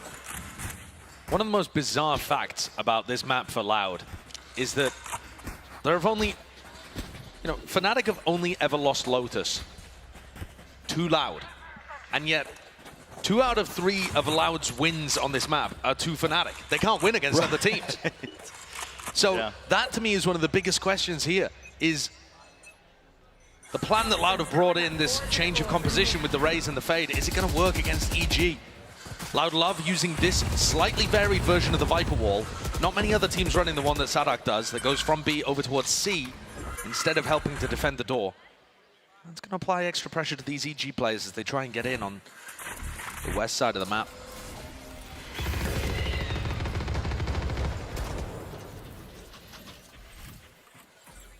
Util was sent soaring, but there was no follow-up from it. I mean, Sadak still has energy in the orb. Stops them being able to push through here. Rotation of the door, making sure that they can fake presence, but it's only Com who's sitting there. 50 seconds remaining. Looks like the goal is these orbs. So Jorgamo's 1 away now from the showstopper. Yeah, Com's just been defending it for Jorgamo the entire time. The Ares is not particularly going to matter when Jorgamo is bursting into the site. Doesn't have any satchels, though. Still going to be scary. Yeah. And so lets it loose. Fuse dipping down. Haunt as well. No collection of the kills, really. Nobody wants to face him. They have given him complete control. Open up the site. Prime for the taking here. That's what the plan going down. And there's a fight to be taken. Over towards Rubble. That was an important one. Come falling. Really just applying that extra level and element of pressure. There's a flank attempt as well. The C's connecting. Jorgen was still seeking to hold on to this, but now up towards Heaven. Demon 1. See what he can do. Trying to lock it down, but it's only got the Guardian. He can't really let it spray and pray. And with the taps, yep, not able to hit it onto the mark that he was looking for. It was Sadak. There's a fight being taken across the board. Look at the movement. It's all over the place still. Jorgamo claims an upgrade. Control of B main. Still there's Fordham inside the smoke, though, placed in his face. It leaves it just up to him. And all you got to do is spray those common angles. You knew exactly where he was prior. EG with a nice idea, though, utilizing their ults to be able to get into the B site. And they had Ethan's utility to try and set up for a pinch onto A. Kawanzin was under quite a bit of pressure in that spot, Trailblazer in his face, and yet Tuiz came to try and help out. Tuiz and Kawanzin did not have the greatest performances on Ascent. These less experienced players have been awesome in their moments throughout the year. They've really found their times to step up, but they have been arguably a little less consistent than the other players on Loud. Good to see them working together and getting straight back into this series. Loud are going to put a focus on shutting down Rubble control. Look at that, send it flying. Paint shells, Haunt. Wouldn't have actually spotted as well with that smoke in the way, but it's enough that you have to respect it. G. Initial moves over towards B main. The alarm bot got broken there, and Nana Swarm thrown out by Boostio clears that out. Now it looks like they're trying to do something similar on the other side of the map, over towards C. You know, Juggermo with one blast pack here can get rid of both of these Nano Swarms. How are you going to defend the C site? They talked about going for retakes less. That was what Frod was mentioning. Pretty impossible, though, with a lockdown in your face. Yep. And onto the final moment, he noted there was a gap there into the corner, so just spamming it out there. Bustio inside the smoke. That is dangerous, Sadak. You're playing at Sun. It is a bit messy here. There's no spike plan. It was spammed down. Player advantage. Now, over towards Loud, and they've got them contained, isolated still. There's another flank attempt by Com. It looks like they're just trying to buy time for him to wrap all the way around onto the flank. No, they're leaving. I mean, the spike is going all the way towards A. Juggermo was left as a piece of bait on the C site. There's 20 seconds left, and EG are sprinting over towards the A. That is a marathon sprint. You're going to have to get a move on. And Bustio has split, looking to try and make the play that will win the round. You've got to go for something in a 3v5. You can't just play a standard post plan. Loud are playing this one safe. Stick together, all four of them grouped up now, starting to run their way through here. Cosmic Divide. Another obstacle in their face here. And there is that time pressure, honestly. The longer they take, the worse it's going to get for them. Demon Bustio has found an amazing timing. Bustio around towards the back. Sadak, no, he meets him. But there is still that danger there. Got to imagine, Com locking down the connector. One more kill to be found here. Tap onto the diffuser, trying to force out that utility of Demon 1. I believe there was a pull online for him, so it's able to dissuade it, push them back and away. Still, the util's being sent flying on either side, and that ever so slight angle adjustment. They just want to force the fight right to him. Time! All ticking down, half already gained. It's enough. You can see the panic, sense it within Loud Camp, throwing themselves onto the diffuse. And a couple extra kills there for Com towards the end. Loud managed to stabilize eventually. Tuiz knew that he had to get half, but Les also just tosses his body onto the pyre. Yeah. That's a huge one for Loud to win, though. It knocks down EG's economy. There's a massive one. And EG had also used a bunch of big ultimates there. You know, the showstopper in a couple of rounds prior, but then also locked down these big offensive tools to try and take space. Removed from the EG arsenal. The waves now of utility. It's the Prowler and a Boombot initially, but now they've set up control of this one, and here's the second wave from EG. They waited it out. It is perfect! Snake by Nanoswarm, Pain Shell, there is nowhere to run. Attempt to pick up the gun, but denied for now. Still, Loud realize they have to give up that space. Beautiful reclear from EG. I mean, that utility was fantastic. Put them in a 5v4. Might be winnable. With the two rifles in hand for Demon 1 and Juggermo. Dangerous players. We're watching Les, who's just tucked in front of his alarm bot there. A very interesting position. There's no control of Mad. I mean, if they ended up re-exploring there, he would be out in the open, but we know that's not the case. I think it's just so unlikely that EG would call a C push and open the door in this spot. But the Trailblazer is going to put Les in a really dodgy position. Snakebite doesn't rebound. Flash as well. Can't quite get deaded. He gets caught. He is in a potential bit of danger. They're really pivoting into the B side now, trying to get that squeeze. I love this smoke, though. 2 years. Something to play around as well, so Les can still survive the satchels as well. I mean, Asia just cannot clear this guy out of this spot, this position. They are trying their hardest. Dodging, juking, weaving to the sides. Eventually, he will be brought down. So, Plant, online, Demon 1, his job, win that fight out, and he does do. Just that here, still flooding in, Loud. You don't want to give up this space, not for free. Still inside the smoke. Tucked to the side here, and Demon 1 still has the pull as well. He's playing for his life. What a round! His fight. What a round by EG. I was worried when Ethan missed his second flash in 5 rounds, but the rest of them played patiently, and Loud are a little slow and a little scared to get back into sites. They're not playing flood retakes. They're not trying to go and help Les. There was no utility thrown to help, no use of him as a distraction. Instead, EG were just allowed to methodically take control of the site, get the plant, and have 2 players with rifles in post plants. Nice! All of that with really not much of an investment. No, and now it's Loud. The economy flipped. Them on an eco. It definitely felt like Loud were in control. Had they won round 5, they would have had good ultimates to work with, good economy to work with. They would have felt like they were in control of this half. And now it's back and forth. EG looking like they're in the ascendancy. in control of the tempo. Loud's still allowed to maintain rubble control. Yeah, they haven't been pushed away from that. And I wonder if it's going to be biting EG. They want to go into this round with a bit of caution because Aspas has got the showstopper. It's an eco buy. You never know. It might just be stacking a site. You don't want to be walking into it, but just down the minute mark. Are they going to seek to try and push away that space? 2 years. He might just disrespect them. Danger lurking on every single front, and yep. He attempted. That's a season nade. Oh my. Okay. That was a connection, but no kill. The rest of EG now starting to walk their way forwards. Walls up. Sadak laying down a snake. Buys some damage. Barely being done surely enough for the kill. It's just so unusual. There's a flash to set it up around the corner. How's he got two there? I mean, that is just absolute magician level plays. Forget rabbits, I'm talking about kills. 2 years. Jorgamo again. This is absurd, man. He was almost on for the ace towards the end until denied by Boostio. What an outplay of Sadak's wall. I was talking about it earlier. Loud are one of the only teams that throws this wall that goes B to C. And Jorgamo managed to get up on the... kind of dancing around it. Look how he's positioned, waiting for the flash from Ethan, and throws an underhand nade to catch Sadak, who would be lurking close by. Yeah, we didn't see that one. What an awesome idea and perfect execution. It looks like he's as confused as we were that worked. It forces the timeout out aloud because it is pushing him in uncomfortable territory. So only 4-2 so far on this map, but already you're a map down. Yes, it's a best of 5. Plenty more action left to come, but you kept the dream alive of trying to defend your chance at a championship title by besting Fnatic the other day. But now you are up against the scrappy upstarts from your own region of Americas, EG. Quite. They've got so much to prove here.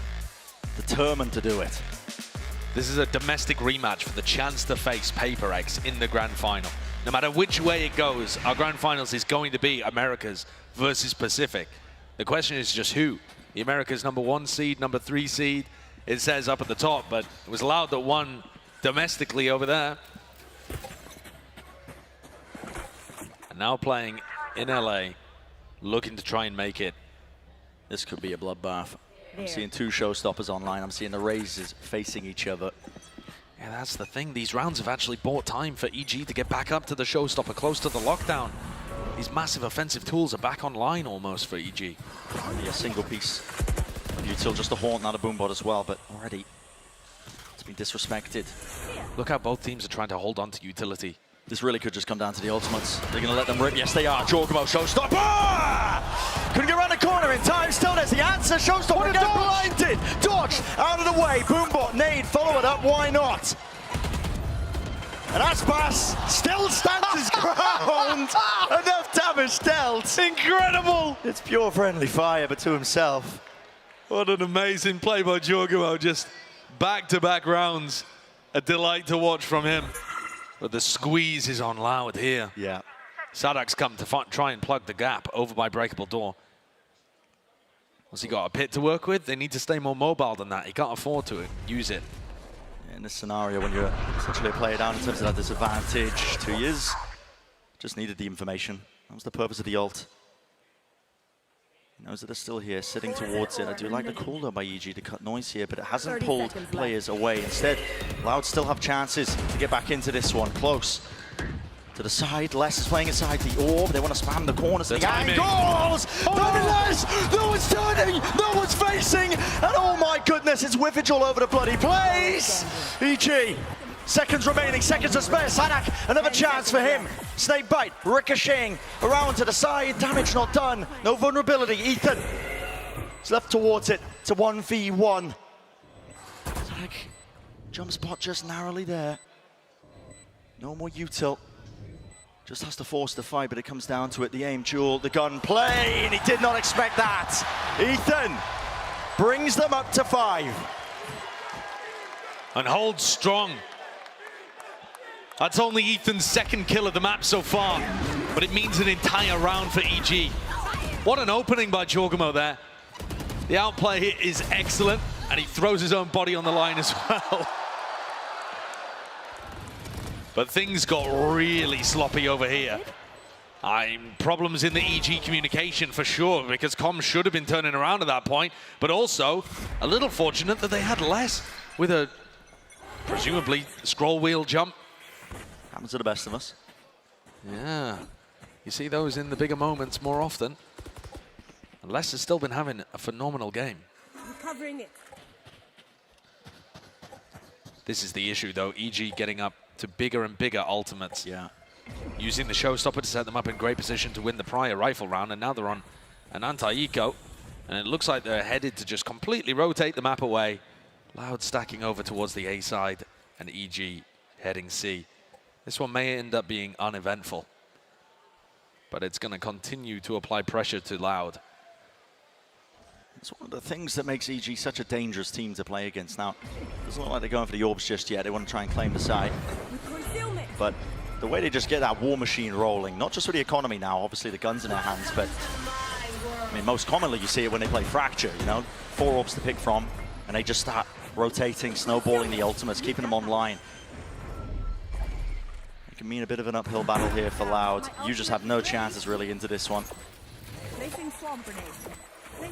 I suppose the only benefit being that Loud are probably not going to be baited into using any of their ults. And still being on the losing side of things. But that is a slim, thin silver lining. Loud need to be able to recover. Yeah. Signs of life coming out. There's a nade over the top. Let that one fly. Loud looking to do some of that damage as well. But again, it's the rifles that are really doing the damage and the work. Can't withstand it. Onto the flank. Watchful eye of Ethan. Prime Gaming flawless. It certainly feels like it. EG coming into the next with their lockdown too. So this is where Loud need to turn things around. They need a game plan against what EG have been up to. And I think Loud are struggling here a little, because when they throw all of their utility early towards A, suddenly they're vulnerable to EG just retaking that area later on. Loud need to post somebody up and be able to help them without using all of their utility in that area. We're going to see another clash again. There's 4 players. EG have been doing a decent job as well. Waiting out, baiting the utility, siphoning it out of Loud, and then re-hitting a little bit later on. This time, though, I like this. It's not the game plan. Look how quick Aspas has rotated away. He knows that this is not going to be a continued hit towards the A side of things. His nade is not in position to be able to deny this, but he's got it primed to stop the actual follow-up on the lockdown. Lockdown is nice. Still sending that util there, though, with the snake bite vulnerability. A chance of breaking this one. The Cosmic Divide gives that extra level, an element of defense. Boostio just seeking to play in front of it. Gonna hit the spray down with it. Sadak still there, holding his ground with the 9-4. Scattered across, no sound cues, but still, it's EG reigning supreme. Loud never have a chance to be able to get set up for any kind of play. There's no trap at the start of that. Sure, they take a bit of rubble control, but EG are instantly away from them. The pace that Boostio is calling at right now is way too much for Sadak to hold on and deal with. And there goes the final player. The final domino tumbles. EG in an amazing spot currently. This play from Boostio's so cool. And he's got his lockdown. He knows that the players are going to be pushed backwards. And when it's mirrored with the Cosmic Divide, there's that tiny little gap, and he just gets in front of it, reads the fact that Aspas is going to want to fill up the space, and punishes. Loud have not found opportunities for these big players like Aspas and Kawanzin, who we've seen running the map on defense side previously, to get active. When Loud was playing against Fnatic, Aspas and Kawanzin were holding hands, setting up high-low setups on B all the time, being active and mobile with their Season 8 combos. It felt like that duo was everywhere. And EG are too quick. They're moving around the map at such speed that the rotates can't hold on. The defensive setups are not fluid enough. Seeing those adjustments here. This is the second time I'm being called by Loud. For good reason. You can all see the scoreline. 7-2. And this is your map pick. If you are Loud, best of 5 still. We're out of the best of 3s now. It won't be the death blow. Won't be the end to your tournament, but it's a spot that nobody ever wants to be in. Here's another rifle round coming up. Now, Loud have been putting an emphasis on taking rubble early on, but then they haven't quite been able to get the read of whether EG are looking to re-clear A or pivoting elsewhere. How quickly do Aspas and Kawanzin rotate off? Can they get the correct idea of what Boostio's calling? This time, oh my goodness! What is that? Okay, satchel across. I mean, barely a pixel to react to all of that. But as the Util's offloaded, I mean, again, first kill for EG. It's more than a driving seat. At this point, they own the bloody map. Zarak re-exploring, caught by yeah. Boostio as well. The IGL's having a very physical manifestation of the mental battle that Boostio's also winning. Spot the play out. I mean, do you still want to go for this one? Just farming up the orbs. Ethan, Seekers are online. Are going to point them exactly to where the targets are. Chance for less, but just a chance. He's traded. Could have potentially got two. Still moving to the opposite direction now, away from the Seekers. They have free access, and with the plant down now onto B. No control over towards Heaven. Com is deep, though. Yeah. Com's holding a line here, so you know they do have some soft control towards Heaven. And Loud just feel like they can't go for this, I think. Maybe if there's a kill afforded to them, offered to him, but they invested everything. Aspas has got a Guardian, having to save a Guardian. Do they want to go for this? It looks like it. Maybe if they can find a pick. Blinded. Double face. Now towards the connector, but so much to deal with. Boostio tucked inside the smoke. Flash play, pushing forwards on top of it. Aspas, not enough. Caught up, snarled up, looking for a retreat that is not there. No mercy, no quarter. EG up 8-2.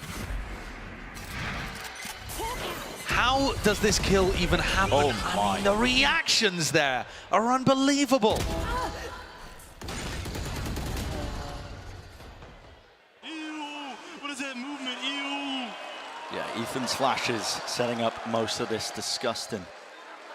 And yeah, painstaking on Frod's face here. Barriers going down. It has not been working out for Loud here. EG, water control. Here's a trap play. Look at that. Pull through the choke point. Satchels with the flash. It's all set up. Wait, Les just got a backpedal. He has to give up this space. Deep flank attempt though from Loud now. They're going to be moving together as a group of three. That could be the difference maker here if they're able to find the timing well enough. It's so fast from EG. It's such a departure from what they did on their attack side of Ascent. Demon 1's ready to collect. Open angle, a player's back's going to be towards them. They cannot hold against it. EG. Locked down to the side here. Will the nade clean it up? It does indeed. Yeah. It breaks it all. It's all over. It's all desperation on the side of Loud. EG completely in control. I'm thinking back, Bren, to that interview that Frod gave after the first map. And he said we were caught off, actually, by how slow EG were on their attack side. They definitely brought a lot more patience to it. And then Boostio's just turned up the tempo heading into Lotus. Yeah. Loud came in here to the second map thinking, all right, guys, we need to slow down. We need to save utility. We need to hard anchor. We can't afford to be playing retake everywhere. And instead, EG are just hitting them over and over again with these fast haymakers. Yeah. It's unusual for how the map is typically played as well. Think about Lotus, I mean, it's a big map, right? The attack side typically going to be taking areas of it just in waves, emanating, using that util. Boostio can barely believe it himself, but yeah, one more round in this half will set them up beautifully. And all of these rounds will be giving them more and more confidence. They're a very confidence-based team. Aspas forced to go without armor in this round. Wherever EG go, they've just had it for free. It's damage done to less. The extra money in the bank as well. You can buy operators, you can afford it.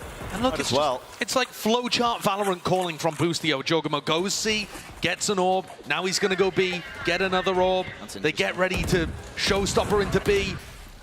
This Viper's Pit completely useless because Jorgamo's looking to try and commit to B with his ult. And here it is, showstopper online, close to the corner. Oh, what is this movement, Kawanzin? No way! Not a chance in hell, but still the bullets, they are raining through, fired through. It's enough at the end of the day.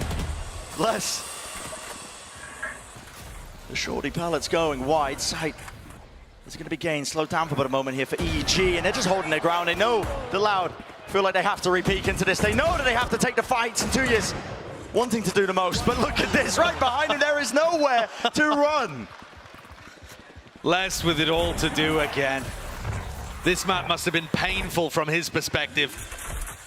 He's had some unreal performances at Champs across all of the tournaments he's ever played, to be honest.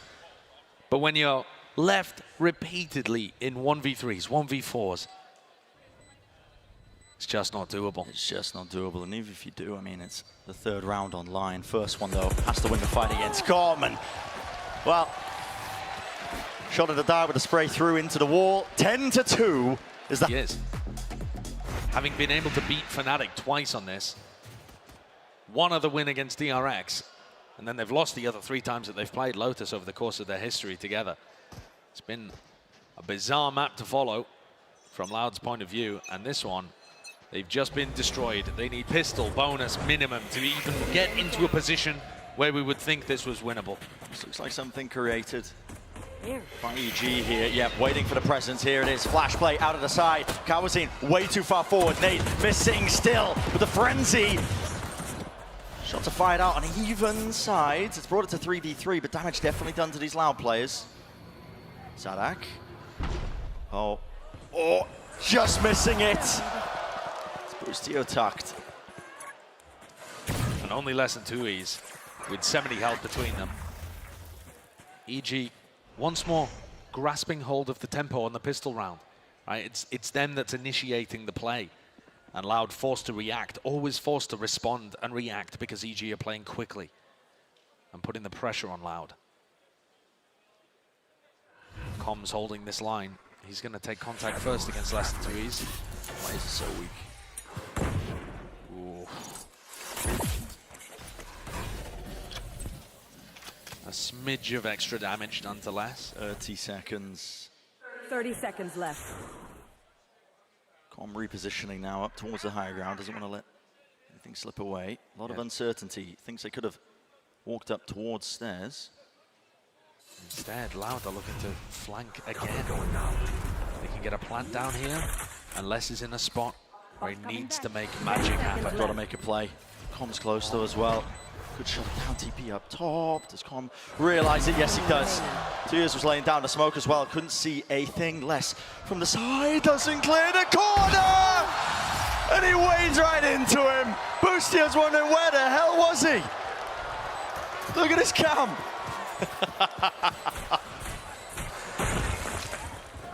Les just caught a timing there, slipping into stairs right behind the player that was rotating over. And EG are playing with them. Savor the moment. They're a team powered by having fun in these kind of situations, not taking things too seriously. They find themselves up 11-2. Vibe's got to be just good. dominant. I love this opening as well. I mean, we talk about Loud and the amount of preparation they put into these pistol round plays as well, but EG, they're another team that love to do it. You can see it, the idea there. 3 players stacked up, waiting for signs of life with a flash play popped up, the nade, Kawazin too far pushed forwards. And yeah, Boostio left wondering what the hell happened there. Well, it's a pistol round win. Loud forced to make a difficult decision with the economy.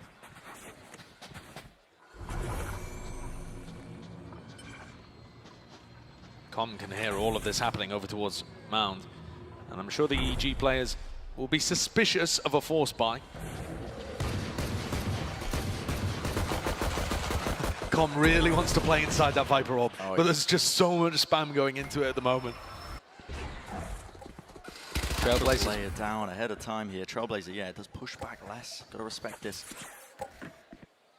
The whole goal of all of this posturing by Loud has been to remove the front section of C in case there was Killjoy utility there. Now we know that there's not. Boostio shifted his setup, and now they might just be walking right into this. Aspas has got a satchel. It's going to cross this angle. How does Com play this? There it is. Satchel breaks it apart. He's maybe caught the timing inside the orb. Where's the damage being done? So damn low, no kill still. Bringing him down. Eventually there with the trade. Turret in your face here. Aspas.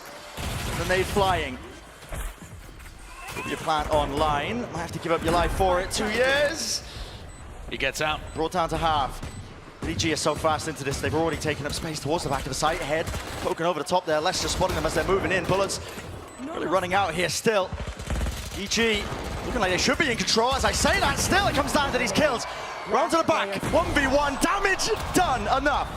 Softened up for Aspas with the judge. So the force buy gets Loud into a position where they can finally win a round. But the gap just looks simply too large. 8 rounds ahead, EG. Yeah, never seen a comeback from this scoreline before. Not for Loud. Tui's doing a great job there, picking up 3 kills, making it winnable for Aspas, who has comms judged towards the end.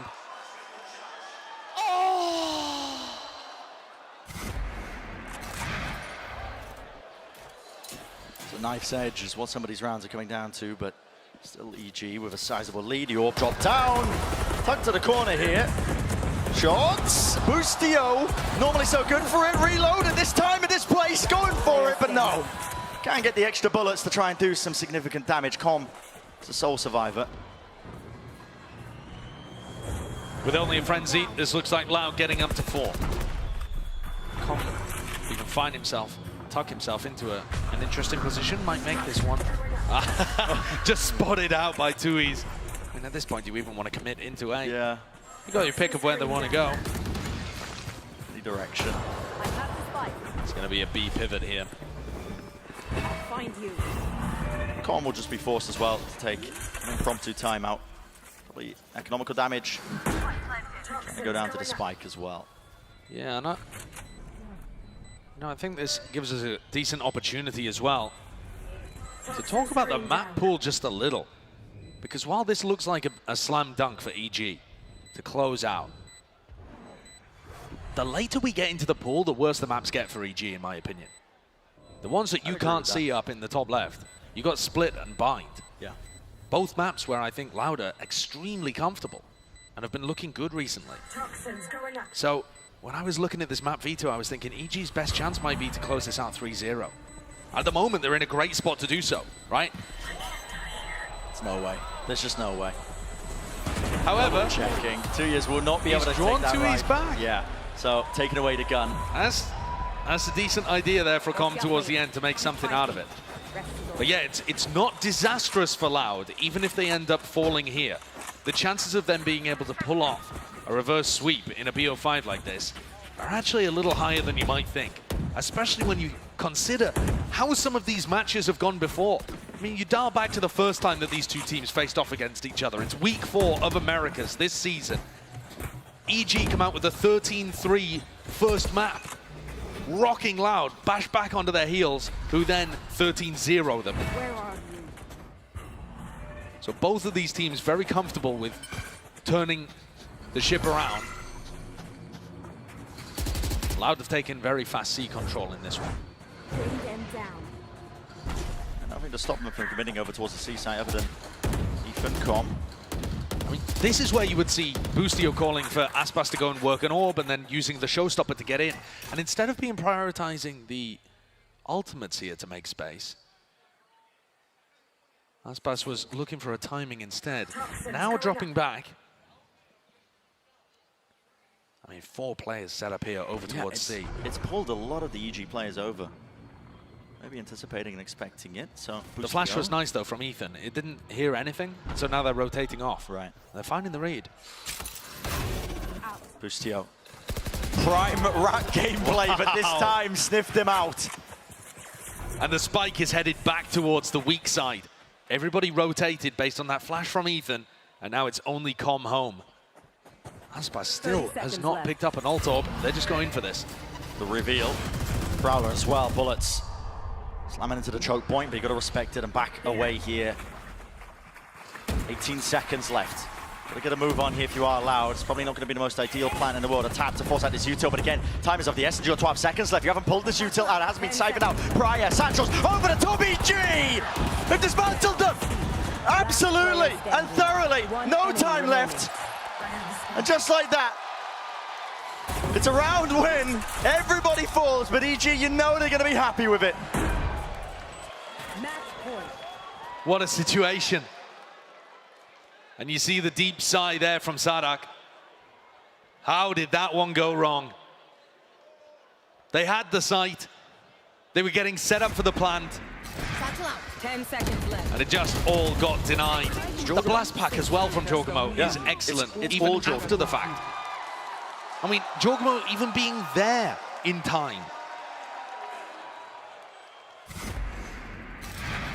On the precipice now. EG, actually, even having won that round, are still going to have to take an eco here. Their economy's not in a good spot, and they'd just rather play it safely. This is disrespectful. Look at this from Les. You don't see this from Killjoy players on this map. Normally, they're locked down, tethered to the util. He is in such a forward position. Calm with the movement. Not enough to survive. Demon 1. Okay. A weapon delivery straight away. Here's a satchel showstopper. What a fundamental. No way! No Giacomo! He's broke his ankles. He's done him dirty. And just like this, it's crumbling. It's falling. Kawazine. Got to get some stability into the mix here. Cosmic Divide cuts his way through as well. The choke point angle. Not watched for. Nice flash. Lovely flash. Nade on top. Sadak can't swing. Can't play towards this one. Ethan sticking to the defuse. Vulnerable up. Half on the defuse already smoked off. Got to push forwards. It's covered. Once more. Util there. Fights. They need to be one. The Util's not connecting. And it's a full stick to win. People started beating them. They lost to crew. They lost to NRG, and they just started banning the map. And then when they brought it back in, they were running the breach fade. I don't know how much Loud have been practicing this composition on Pearl recently. We'll have to see how confident and comfortable they look, because I've been so impressed with how Ethan plays the Yoru here. This is a blinding speed up close. Side here, it's Boostio. Tucked himself in. He wants to play inside the smoke as well, just so that nobody can cross past. Mid control, Link taken, Aspas. Side by side, but as flanks on flanks occurring as that falls, Tara doesn't see. It's a gap in it. Boostio was watching though. It's almost intentional. Instantly there with the trade. There's less able to gain that ground for them. Ethan still up to the top high ground angle. Plan should be available for them. Should be given to them. Spike planted. Never to push this one back. Now with this competition, the new changes on Pearl. It is weaker to try and play this. Ethan. What a play. What is that? TP's close to the corner, but Kawazine collects that. Shuts it down before it really gets out of hand. Now he is the thorn in their sides. Towards the back of Halls. Needs to be cleared out here, but it really just might come down. Again to the gunfire. Spam into the smokes as well. A tap onto it. Not really being forced to use their utility. Kawazine, they still need to deal with him finally. It is so. Demon 1's there, but brought to his knees. A pistol round for Loud. And already showing a bit of comfort, dealing with what Ethan threw at them. Unusual play from the Yoru. Don't see Ethan going for things quite that aggressive all the time. But also the timing looking very tight on the B split. This was something that Loud was struggling with actually earlier on in the year, or earlier on even in this tournament. When we saw them running these B splits, the timing was really off between the players down B main and the people going through Link. Here we see aggression from EG on their eco round. Yeah, just a stack. Loud are nowhere near. One of the things that Loud really benefit from when they run the Harbor Viper is that Aspas is forced to go at the pace of the Cascade. There is no messing around. You must take space when that is used. And I think that helps keep everyone on the same page. Les controls the aggression for one. Yeah, being pushed. How does he claim 2 in the middle of that under all of that? That's incredible. Going 2 for 1 there and not even donating them a rifle. Doing all of that with the Sheriff. Giving the info to the rest of the people over on the A side that they've got a free plant and can go and take whatever post-plant positions they like. Yeah, not planning for backside. Yeah, I'm not hugely in favor of the plant position, but I don't think it'll end up mattering too much. It's a big map, lots to traverse here if you're IEG just trying to get a move on, but realistically, again, trying to do that damage to the economy. Go down to the spike, deny it a chance of Voltorps, because already you're seeing that standard whirl into motion. Kawazine, he's 3 away. Certainly. And with Sadak going for the plant, you can see them starting to churn up the lockdown as well. This is a cheeky play.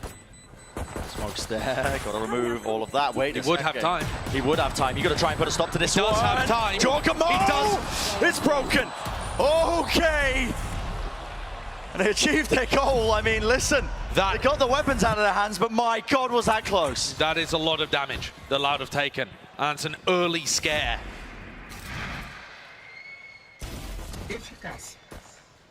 Nice work in this round from Les and the rest of Loud to put themselves in a good position, but oh, that got a bit too close.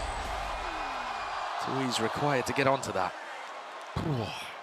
And Loud would have been feeling comfortable, except for the scare just then.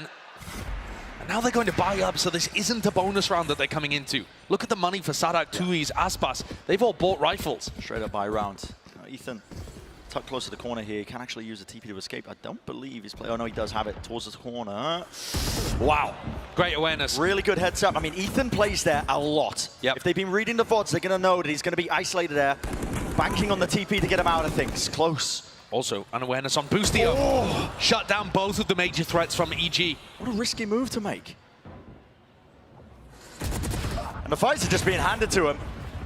Aspas. Happy to grant them the death wish.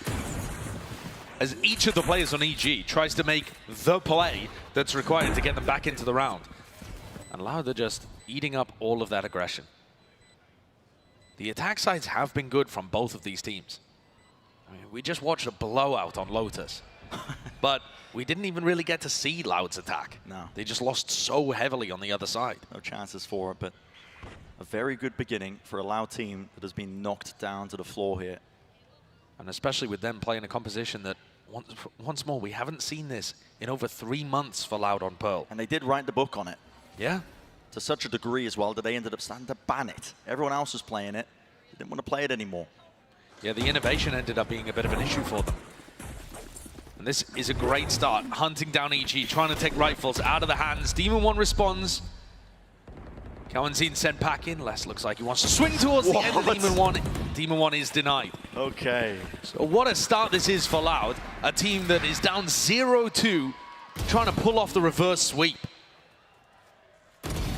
We've only seen 2 reverse sweep BO5s in the main VCT circuit. Both came this year. It's always a challenge to dig yourself out of a hole like this, but the maps are actually not that bad for Loud. Pearl, Split, Bind. You can maybe see it. If EG take their foot off the gas, it is definitely possible. Everyone plays towards mid here with the defensive positionings. A main control. It's given up. Tap under the orb. They're trying to bait a trap play. Anything that EG might have had, you know, flash around the corner trying to fight over this one, but... And often Ethan is going to be around that position. Yeah. You know, he has his own aggressive plays that he can go for, holding off angles with the teleport or flashing himself through smokes. But he's often going to be throwing supportive utility too, kind of like he would when playing KO on this map. Jormo has the rifle. Should have taken these fights against him now. They really saw less here. The Seekers will point them in the right direction here. Do they have utility to clear out Jorgamo close to the corner? He does respect it. You can immediately see him backing away like the dart. Com, good placement on it. Really bogging them down and slowing them from being able to get into this, but maybe the rifles will be enough. Smokes in their face. Backside control towards Hall. Still going to be holding on to it. A couple of these players.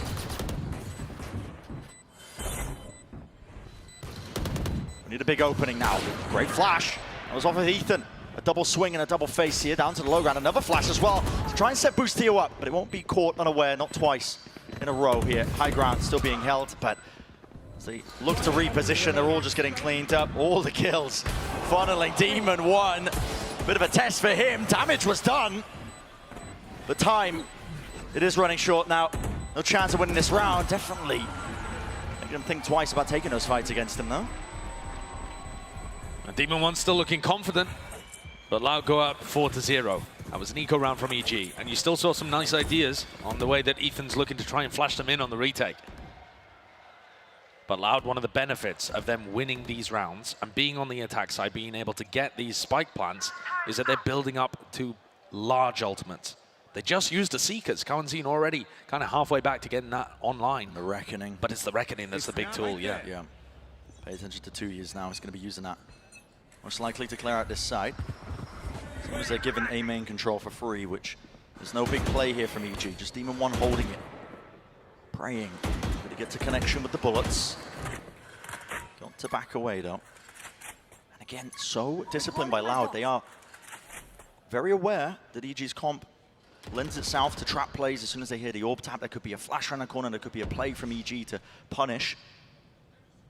They tap it out, they wait it out. Jorgamo's gone for this one-way in art.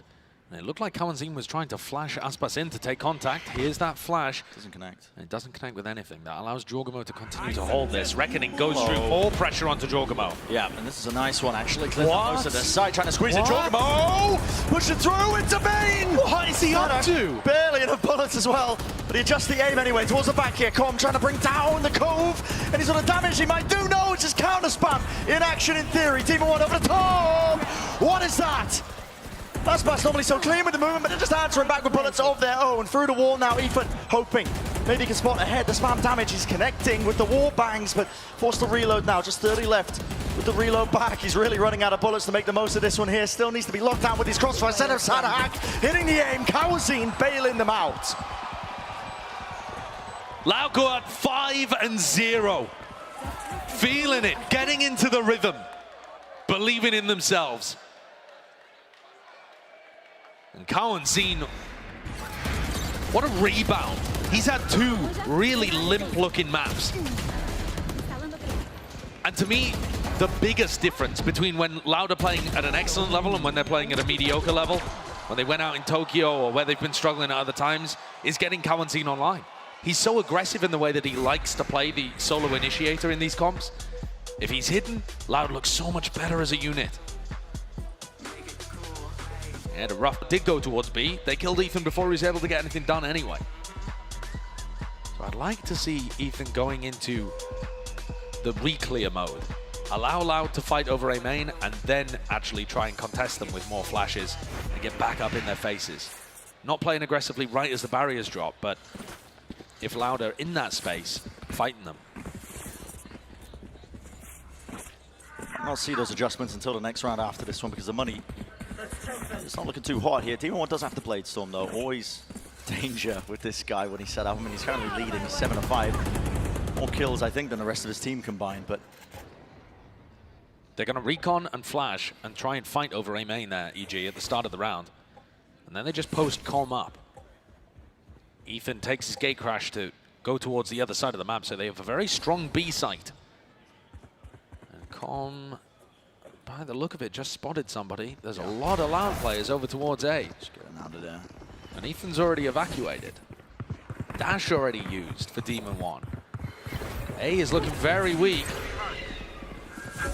Certainly is. Nice tag as well to just push back Aspas from taking that space, but the rest of his team is now starting to collect it. Look at it, hunting for Jorgamo. Narrowly escaping with his life. Backed away though, it will be that full retake being played online here, unless this fight comes to fruition for them. The flash wasn't quite good enough. Bustio dodged it, but falls anyway. Didn't have the weapon on the way here. Here it is. Lockdown is putting the heat and pushing it all the way up here. It's up to EG. Emphasis being placed on them trying to make this happen, but Ethan caught. Yeah, Ethan being caught, and time is really starting to tick. The reposition of Aspas is lovely. Don't really expect it, because look at that, Ethan just trying to make something work with the TP deep. Gate crash, a reward in sight. So 6-0, Loud. It's more than dominance at this point. Mimi was saying on the desk, wouldn't it be poetic if EG were able to close this out and head to back-to-back grand finals by beating Loud on the map where they got 13-0'd earlier on this year? Instead, it looks like it could be poetic for exactly the opposite reasons. Loud are barreling towards another 13-0. Yeah. The form that they're currently playing, I mean, there's 3 players on EG with 2 kills between them. And is this the adjustment that EG have made? Is this what they call the timeout for? They've got so much of their players grouped up over towards A here, leaving nothing over towards B. Bustio. It's the same thing again. They go for a flash recon, re-clear of A, post somebody up, and their idea is for Ethan to gate crash over here to reinforce the B site. But they're going to be forced to play a retake anyway. Yeah, and they've given up link control. You can already see it's Aspas and Les playing together side by side in tandem, taking that space up. A bit of a tap this time. There is good spam, yeah. Breaks down the Cove, makes it way more dangerous for them. But while everybody's reloading, they're just able to get the spike down anyway. Happy to take the fights. Ethan could ping here with with his ultimate for Com's Hunter's Fury to get incredible value. Got to think about saving this though. You're a player down, you're trying to They're take going for this it. one. Look at the pit, yeah. Still going to be working their way in. Ethan. Now, time to ping out these players, collecting it together. Flash, Hunter's Fury, all collected, and the fight gets taken into the back of the side, clearing them all the way out. It is carnage and chaos, but nobody's taking it. It goes down with a Cosmic Divide in their face, up top to the box team, and one! That is unbelievable! That is a retake of epic proportions. Such phenomenal value found between Ethan and Com's ultimates. Ethan's in there like a human drone. Oh yeah. Just running around, spamming the pings. And then throwing out flashes, fake, clones, all sorts of stuff. Just to tangle Loud up, tie their brain in knots, and make sure that Com gets good value out of his ult. That's so decisive from EG to get themselves back on the board, but it's still an uphill battle. They're still only at 1 and 6. Good one to find though, with all the right answers. Interesting wall. Meant to isolate, I believe, with a flash, just in case Ethan is tucked into that corner. If the flash pings, then you know he's sitting there. It doesn't, so they know that space is clear, but now making a move. It's a flash re-clearance. No good connection. Still 1-for-1, maybe a bit more good from Boostio. Star Wars defender. He wants more. And then Sadak, yeah, he's looking in the wrong direction. Seems a little greedy from Boostio there, but he's feeling it. He had the read, and he got the 3K. In the meantime, Demon One has taken the operator for a walk deep, deep through. With Sadak falling, he knows there's no alarm bot, no turret. He's just missed them. He has. He's missed the timing. Flash. The doors, their backs towards it. He's missed it again. He's missed it entirely, but Boostio still locking it down. That is definitely one way to get an ace.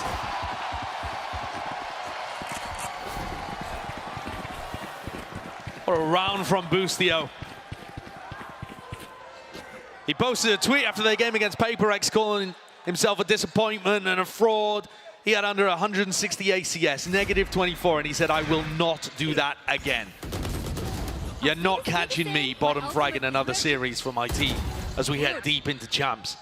And Boostio's come out here, I mean, with so much confidence. The way that he's taking those fights, especially the one into Sadak. Oh. So precise. He's feeling it. It's not necessary, but it is a fantastic way for EG to start getting themselves back into this map. Get the confidence up. Like you said earlier, you know, Boostio said that when he's playing well, his calling gets a little bit better. So good reads on a very confidence-based, this team, when it comes to the vibes as well. Mentality coming into this. Obviously still in the lead when it comes to the overall maps. You know, they're leading by 2 in this best of 5. This is the only one that they're being a bit hung up on. Louder just trying to stay alive.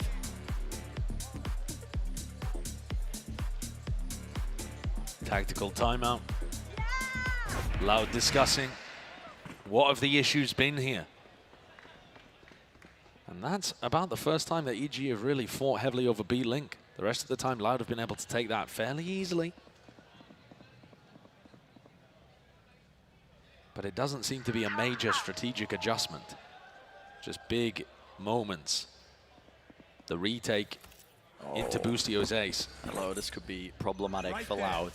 Heavy group up. 3 players now, making their moves and the marks over towards it. Ethan, tucked to the corner, the flash. There's a connection, they want nothing to do with it. Just backing away. I thought there was danger in it because of Demon One with the operator, but Now they read it so well. Yeah. They also use a lot of good utility there too. The cascade, the flash specifically catches onto Ethan's positioning. And his gate crash was not to rotate to A. So Ethan is not ready yet to try and help Boostio. Enough time might be purchased though anyway with the amount of time that has been shaved off the clock. EG are already... Yeah, EG are here. The hit's already coming through. There's a lockdown ready for them. This is a response that is necessary now. Reckoning, clearing through. That is mental stuff. Tagging up onto the players here, but still, you got to respect this lockdown. Sadak, got to get a move on, son. Just avoiding it. No detainment inside here, but you cannot end up hitting that side from EG. There's a re-exploration in mid. Jorgamo and Les barely passing each other. No way. But it's Sadak watchful here too. Oh, no, it's not. The timings are just ridiculous over here in mid. Jorgamo could have potentially had 30 two. seconds There's left. 30 seconds left. If you're going to be going over towards B, you have to get a move on. You've got to start running. They don't know that Jorgamo's here. But Sadak not venturing in this direction. Jorgamo could just win this entire round for his team here. He's alone. He'd have to slip past Les. Yeah, but I mean, Les isn't really watching for this either. He should be now, though. High Tide is already past it now. Jorgamo. Eyes on Jorgamo, revealed. No way, not a chance. It's dropped, but no. He gets off the plant. He's got enough time. He does, just about. Okay, extension for it. Missing it by milliseconds potentially there, but here it is. Now a lockdown in play on the other side of things. That's well earned. Les out in the open. Over the top of his wall, can just see Demon One's head taken out a gap into the back of the side. Les, good presence of mind, knowing to jump spot that, knowing it could have been an option that was wide open, and it's just impossibility. 7-2. What a pivot, what a call. Jorgamo could have made the play there. Recon dart thrown out by Com, lighting up Tui's. And there's 7 seconds left.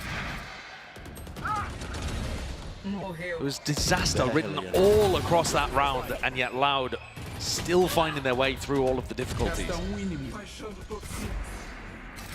Baiting out the lockdown super early, and then pivoting over to B. Loud still in the driving seat here. Money to buy for EG though. Critical round for them to try and win. Dart. It's not taken care of. It's one of the first times they've ended up really pulling that one out. Look at the spam damage that was done a bit earlier. That was just presumably Boostio with the rifle.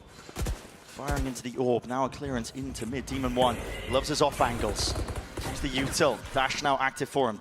Ethan also falling quite low. Flash repeat together. They're kind of body blocking each other. It's a bit awkward. And now starting to make the moves here. It's a great rumble and move all the way through into this connector. They can try and get past the smokes in the util. Everybody collected into the back of Horse. How did Loud get through this one? With great difficulty. Cove, though, drop down at their feet. Still need to deal with Boostio. He's tucked to the side. Nice flash. Eventually there, but still, there's so many pieces that they haven't recognized. And this Jorgamo weaving in and out. Les returning the fire. 50 seconds. A chance to really put a break and pause into the play, but the spike is really in the middle of nowhere for Loud. Sadak should be able to recover this one. You can see Ethan poking around, getting information. There's only 35 seconds. The wall is going to be helpful. Sadak could pick this up and try and pivot elsewhere. The spam, he must avoid it. And a fight Les one. falls. Yeah, with Les falling there. Aspas close to the corner. So many targets to This is deal with. bizarre. Running all around here. Noise faking with the Qs. There's only 20 seconds left. They still haven't dealt. But dealt with Ethan finally. He's removed towards the back of Horse. Demon One down. And it's crumbling here. Com.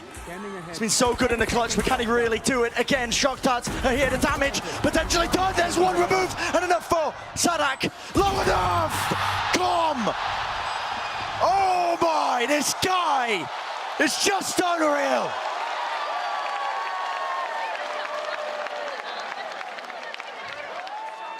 Not the first time that the forum's been screaming out for Com. He's looked magnificent in these last few matches. What? The presence of mind to know that Aspas has been chunked down, finish him off with a shock dart, and flick over to Sadak. Com has been magnificent in the clutch, and still only 3 rounds for EG. Loud are constantly putting the pressure on, finding these ways of being able to stabilize and punish EG. More A-main pressure. Yeah. Watching for all the positions just in case there was the updraft following up through, but it's up to Boostio again, anchoring. All of his util just collected at his feet, so nobody can really push him here at Halls.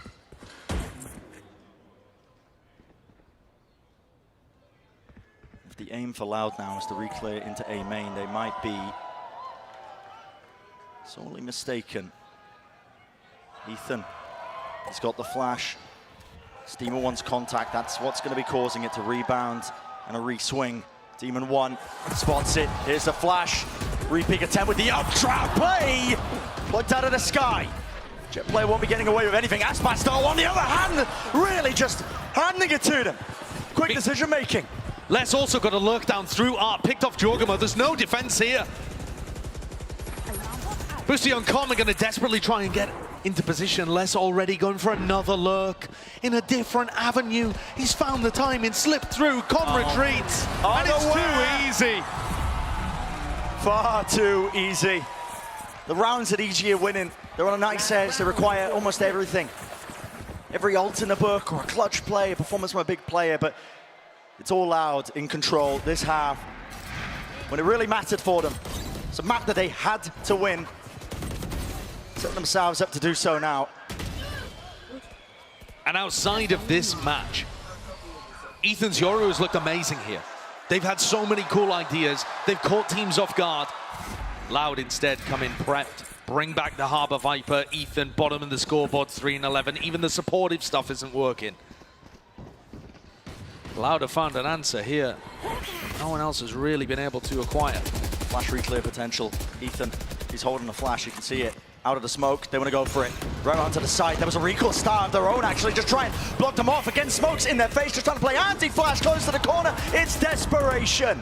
It's so good from Loud. The same kind of ideas, always ready to catch the aggression. They put a little bit of pressure in an area and wait for the response. Just aware of it. One enemy remaining.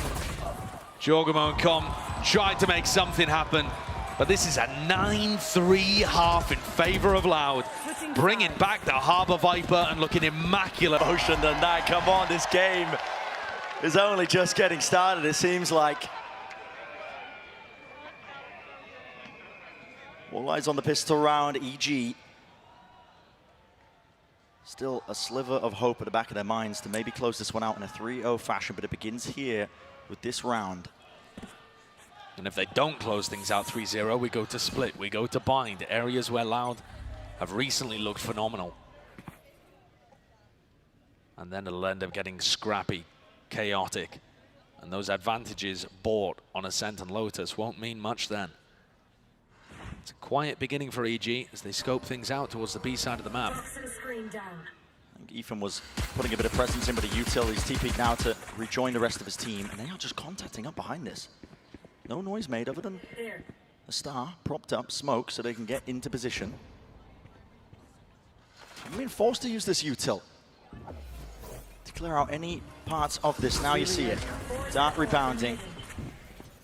Waiting for the gate crash into the back of it alongside the flashes, all combined to clear out Hordes, but it's given up the space. Util out. No kill collected. Boostio. Unfortunate time with that one, not quite able to get it, and the util now being pushed into his face. Comes down to these fights are about to be taken. The util being expended, lighting up these players. Flanks on flanks occurring. Jorgamo from behind. Damage certainly done. Demon 1, snappy, precision, and EG find themselves a massive advantage. A pistol round win. Exactly what EG need, but they need so much more as well. Beautiful idea on the pistol, though. Clearly got some concept of Loud wanting to play without too much info from their Killjoy. Over on B, they just walk that up super deep. And specifically, Ethan's gate crashing towards the right side of halls. Usually, Ethan's going to be gate crashing left side of halls constantly. Seems like a small difference, but... Slight adjustment, but necessary if, you know, like Loud have been playing. They're definitely aware, they've seen the tapes. Yeah. You want to be mixing things up like that, just so that Loud are not able to anti-strat you in a game of this magnitude. Frod's talked a lot about the level of prep work that he does heading into events like this, and the whole team does. Watching the tape, not just their opponents, but their own, trying to improve. Oh, wait a second. Loud, no noise made, no util thrown out. EG trying to fake like they were taking that B control. They smoked it themselves. They droned as well, not seeing anything. They are scared of the stack, yet they are walking into it.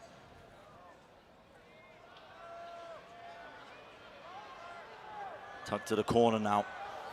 It all stands on this one. At a moment's notice, it could fall to pieces. Shock dart, lay it down just in case this Nana swarms close to the corner. Sadak, he was trying to get cheeky with it.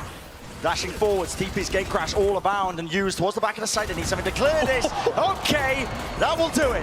Through the window. The aim is sharp indeed. No real danger. Less It's a lame warm-up in the moment in the round here, but it's all EG. Gun here. Don't worry. Don't think it, eh? It definitely looked like there was some potential for that to go wrong. You see that one with the X-ray, and Kawanzin just got destroyed. Demon One hitting some nasty shots. A reminder that Demon One had his worst map since joining Evil Geniuses playing against Paper Rex, and has just come straight back out and top frag in almost all of these maps. It's going to be a fight. Too much house behind this one with Ethan as he's trying to take this one solo, fakes it. Maybe just didn't like what he saw in terms of util, didn't want to commit to it. It's a heavy investment with the high tide over here. You've got a decent idea that they're fighting over A main. Boostio's going to try and catch a timing, tuck himself in at this box as Loud go and re-clear. I really like this idea. I don't think it gets cleared, especially with Demon One getting that one. 2 years. Real chance for a punish, but okay. The rifles, bangable into the box. Boostio knew that he wasn't going to be anticipated and decided to try and make something happen there. Ethan's only got a ghost, so he can't really challenge towards less. But they can recognize now, they've seen enough of the Loud players over towards Art and A, that they know B's got to be a little weak. It's going to be heard. Sadek has his util laid down. Start. And to try and clear out the top section of B, but it's just delaying them now with the Nana Swarm at their feet. They're worried. But the flanks are just buying time for Loud now to start to regroup. Together here, Ethan. Ult online. Who's next? That might make the difference here, but with 30 seconds remaining, he's just trying to ping out these players. Everyone's off site. Be catching any targets. Sees Aspas. Flash and backs away. Spike planted. What's the answer now from Loud? High tide back online. 2 years. Wraps this one all the way across now. Won't have to expend one of his smokes here. This is just with the Guardian still. It's rifles running it through here. The crossfire setup's got to be playing off each other. Ethan almost doing enough damage. 20 health to Aspas. On the flank. Right from behind. They do not anticipate it. They do not expect it. It is played once more all the way to perfection. Com just does not lose clutches.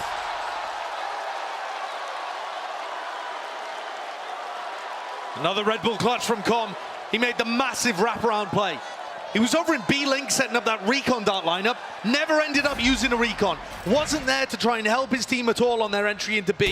Had full faith that they were going to get in, get the spike plant, and he can be that final line of defense to win the round. He went all the way back through B-Link, through water, into spawn. The big wraparound play. And the rest of his team bought enough time. Another ridiculous clutch from Com. Got to be the best clutcher of the playoffs, certainly at this point. Those numbers have got to be insane. Just feels like every time he's placed in 1v1, 1v2, doesn't matter. Always there. And now, you know, for what was such a safe beginning to the second half of Pearl for Loud, it's hot water almost. 6 rounds. Game for EG, many in a row. Set themselves up. Gate crash into the back. Ethan does commit to it. There's a dog in his face, though. Definitely going to be a bit dicey. Kawanzin is cleaned up, just playing close to the pillar, but they have not dealt with Sadak. Nana Swarm. Gotta respect that one. Demon One. Instantly out of there. The updraft and the dash. There's enough noise has been made, really. There's no hiding this intent at this point. EG, you know they're trying to take this one. Rattling off shots, picking them apart, picking the timings. 2 years, and Aspas all together. Enough of a reset, but damage surely done here. Demon One, he's left to it. It's a 1v1. Aspas! Pulls out the Blade Storm for the MasterCard Thrifty. What a response from Loud. You were saying it was getting dangerous. It looked like they'd found themselves in hot water. And they get out. A series of shots hit by Tui's here. A lot of damage inflicted. And just so many players stacked around on the site. Almost too many small percentage plays, but by everyone from Loud. To be able to combine together and get that one down. It's giving Loud a little buffer. Yeah, bit of a buffer. That's what gets them the first defensive round win. This map so far for them. Premium being put now, take control. Here. But towards R for EG, updraft, almost there, less. Luckily not spammable, not with the Blade Storms here. Does util yet? I mean, vulnerable up. Pointing him exactly, directly, less. Still revealed here. This is ridiculous. Tucked to the corner, right behind it. Doesn't know if they're pushing up onto the angle though. It's a little bit awkward when this fades. Might be in a significant amount of danger, but maybe with the wall up in his face, he might be able to isolate one of the fights. No, he's got two players waiting for him, still gets one. Nice flick to make the non and done into a one and done. Cowanzine and Tuis are still here to try and hold the back line. With that kill, it does give up our control. Jorgamo walking it through. He's so happy to try and make the play. Yeah, it's an interesting smoke, isn't it? Brought down in the end, though. Cowanzine reposition a tap. That's counter spam. They were waiting for that one. Still a 2v3. Still chances here. Com's got his Hunter's Fury. Is he going to be able to escape? Yeah, just takes a small amount of chip damage. Com is never not flanking. Wait a second, yeah. Com is always flanking. The danger here, I believe, is Jorgamo doesn't have util to delay, doesn't have a pull online. Com from behind. It all relies on him. If Jorgamo can get a pick, it makes it a little bit easier for them. Still a 2 versus 3.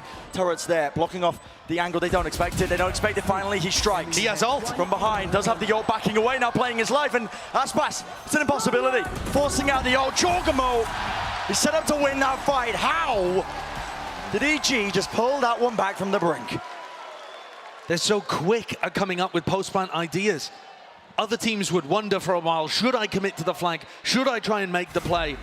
Com's instant, decisive. 30 seconds. And confident in it because he's done it so many times before. One enemy. He can visualize the entire process because it's just so familiar to him. He's been doing it over and over in the playoffs of Champions. And yeah, it's Jorgamo that cleans it up, but Com makes the play that makes that a reality again. Loud won the Thrifty to be able to get themselves up to 10. They might need something similar. Talk about a 9-3 curse. Yeah, tested. At this point, Loud probably tired of comebacks against them. EG not pushed away. A-main's theirs. Drone, not really being broken. 2 years, does it tag him? Yes, it does. Spammable into the corner. He's just got to try and evade all of it, but no, it's too much.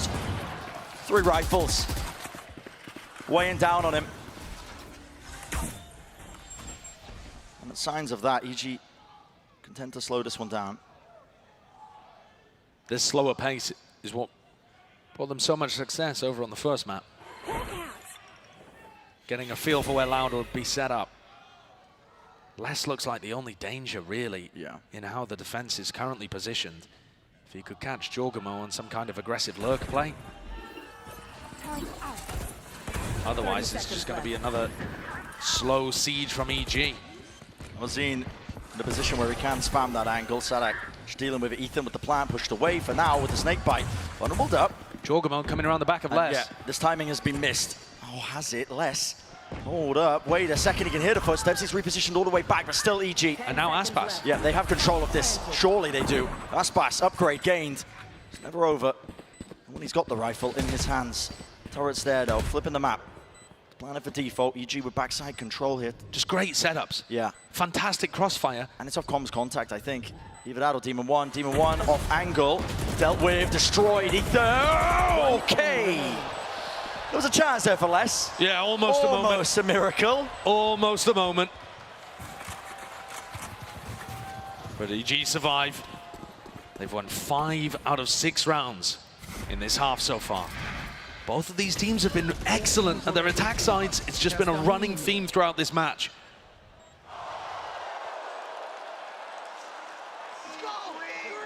Loud have got to stop this momentum that EG now have. Rifles, Operator, back in hand for Loud. They were up 9-3 at the half. And they need this win to avoid elimination, to avoid going home and missing out on their chance to be back-to-back Champions winners. Yeah, that dream will be dead.